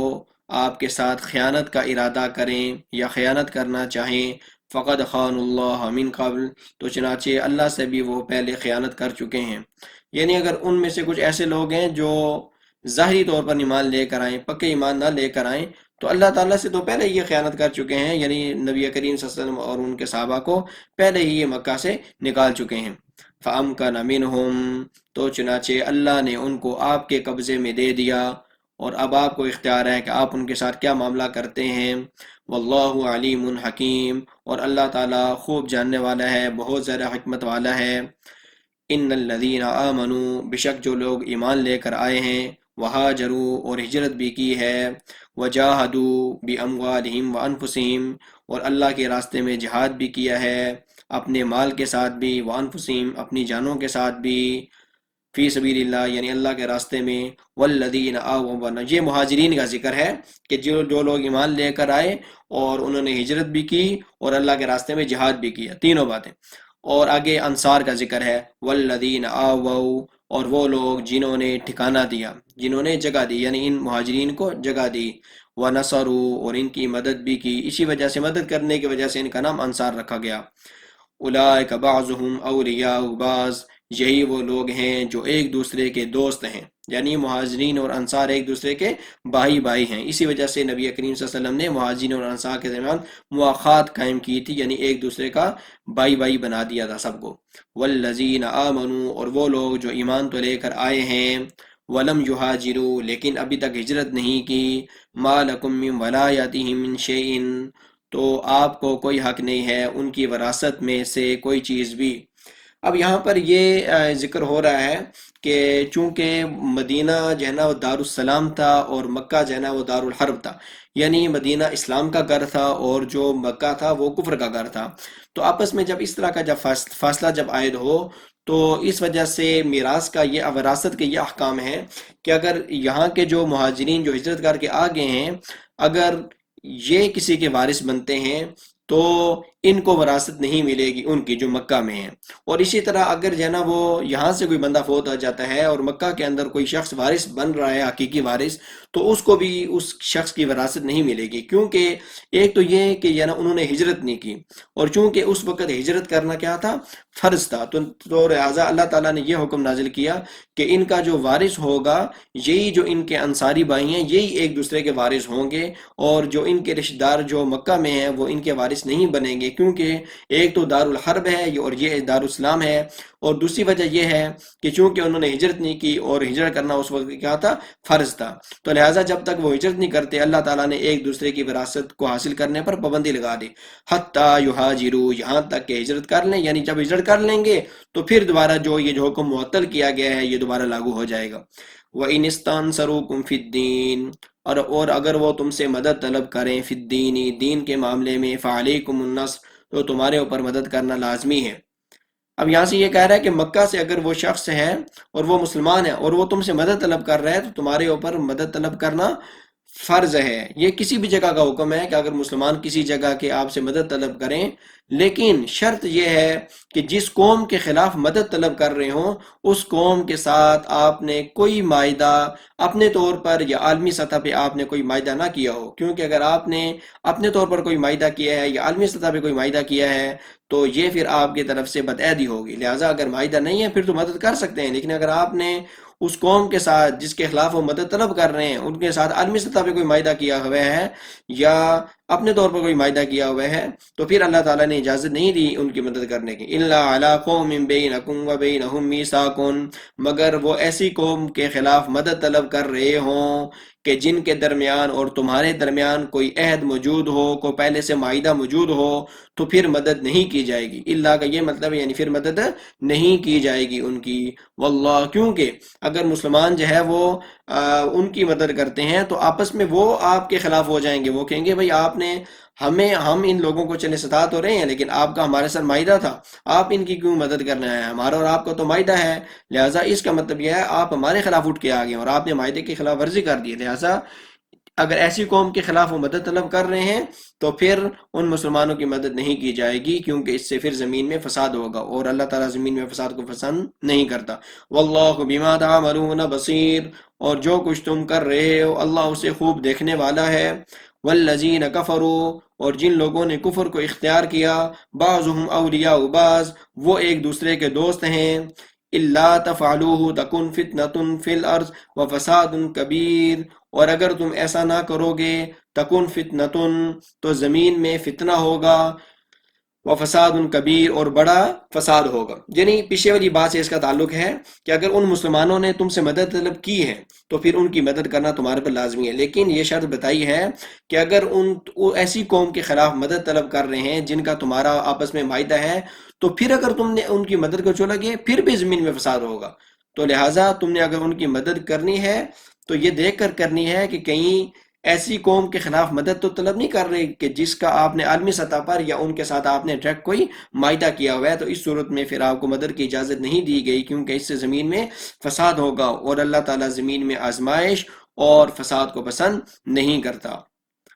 والذین آمنوا وہاجروا، اور جو لوگ ایمان لے کر آئے، وہاجروا، اور ہجرت بھی کی، وجاہدوا فی سبیل اللہ، اور اللہ کے راستے میں جہاد بھی کیا، والذین آووا، یہاں سے پھر وہ مہاجرین کا ذکر ہے، والذین آووا، اور جن لوگوں نے ان کو ٹھکانہ دیا، ونصروا، اور ان کی مدد کی، اولئک هم المؤمنون حقا، یہی وہ مومن ہے جو پکے سچے اور حقیقی مومن ہیں۔ یعنی مہاجرین اور انصار کا ذکر کر کے اللہ تعالیٰ کہہ رہے ہیں کہ یہ حقیقی مومن تو یہی ہیں۔ لہم مغفرۃ، ان کے لیے مغفرت ہے، ورزق کریم، اور اچھا رزق ہے اللہ تعالیٰ کے ہاں۔ والذین آمنوا من بعد وہاجروا، اب اس کے بعد جب ان کا ذکر ہو گیا تو اب اگر اس کے بعد اگر کوئی جو ہے نا وہ ایمان والا کوئی وہاں مکہ میں موجود تھا اور اس کے بعد وہ ہجرت کرتا ہے تو اس کا کیا حکم ہوگا، وہ یہاں ذکر ہو رہا ہے۔ والذین آمنوا، اور جو لوگ ایمان لے کر آئے، من بعد، اس کے بعد، یعنی اس کے بعد سے مراد یہ ہے یعنی اس کے بعد یعنی ابھی کے بعد جو ایمان لے کر آئیں گے، وہاجروا، اور انہوں نے ہجرت بھی کر لی مکہ سے مدینہ، وجاہدوا معکم، اور آپ کے ساتھ جہاد میں بھی شریک ہو گئے، فاولئک منکم، تو وہ آپ ہی میں سے ہیں۔ لیکن پھر بھی جو پہلے ہیں، جنہوں نے پہلے ہجرت کی ہے، ان کا درجہ افضل ہے کیونکہ انہوں نے ہجرت میں پہل کی ہے، اور جنہوں نے ابھی ہجرت کی ہے ان کا درجہ ان سے کم ہے کیونکہ انہوں نے ہجرت ابھی کی ہے۔ اور ابھی چونکہ ان کی جو میراث کا جو حکم معطل تھا، آپس میں ایک دوسرے کی وراثت تقسیم نہیں ہو سکتی تھی، نہ ادھر سے ادھر نہ ادھر سے ادھر، تو اب اس طرح ہوگا۔ اب چونکہ اللہ تعالیٰ نے پہلے یہ حکم دیا ہوا تھا کہ یہ جو لوگ ہیں مہاجر، یہ وارث بنائیں گے انصار کو، تو اب اللہ تعالیٰ نے وہ حکم معطل کر دیا ہے۔ اگر ان کے رشتہ دار اگر مکہ سے مسلمان ہجرت کر کے مدینہ آ گئے ہیں تو وہ جو حکم معطل تھا وہ دوبارہ اپنی جگہ موجود ہو جائے گا، یعنی میراث کس کو ملے گی؟ اپنے رشتہ داروں کو ملے گی۔ وَأُولِي الْأَرْحَامِ بَعْضُهُمْ أَوْلَىٰ بِبَعْضٍ فِي كِتَابِ اللَّهِ، اور رشتہ دار جو ہیں وہ اللہ تعالیٰ کی کتاب میں ایک دوسرے سے زیادہ حقدار ہیں، یعنی وہ جو پہلے والا حکم معطل تھا اب وہ دوبارہ اپنی جگہ لاگو ہو جائے گا، اور انصار کو جو ہے نا وہ میراث نہیں ملے گی، بلکہ اس کے اگر رشتہ دار اگر مہاجر کے جو فوت ہو گئے ہیں اگر آ گئے ہیں وہاں سے ہجرت کر کے تو انہی رشتہ داروں کو اس کی میراث ملے گی جو ہجرت نہ کرنے کی وجہ سے معطل تھی۔ ان اللہ بکل شیء علیم، بے شک اللہ تعالیٰ جاننے والا ہے، بکل شیء، ہر چیز کو، بے شک اللہ تعالیٰ ہر چیز کو خوب جاننے والا ہے۔ تو یہ ہماری صورت کمپلیٹ ہو گئی ہے۔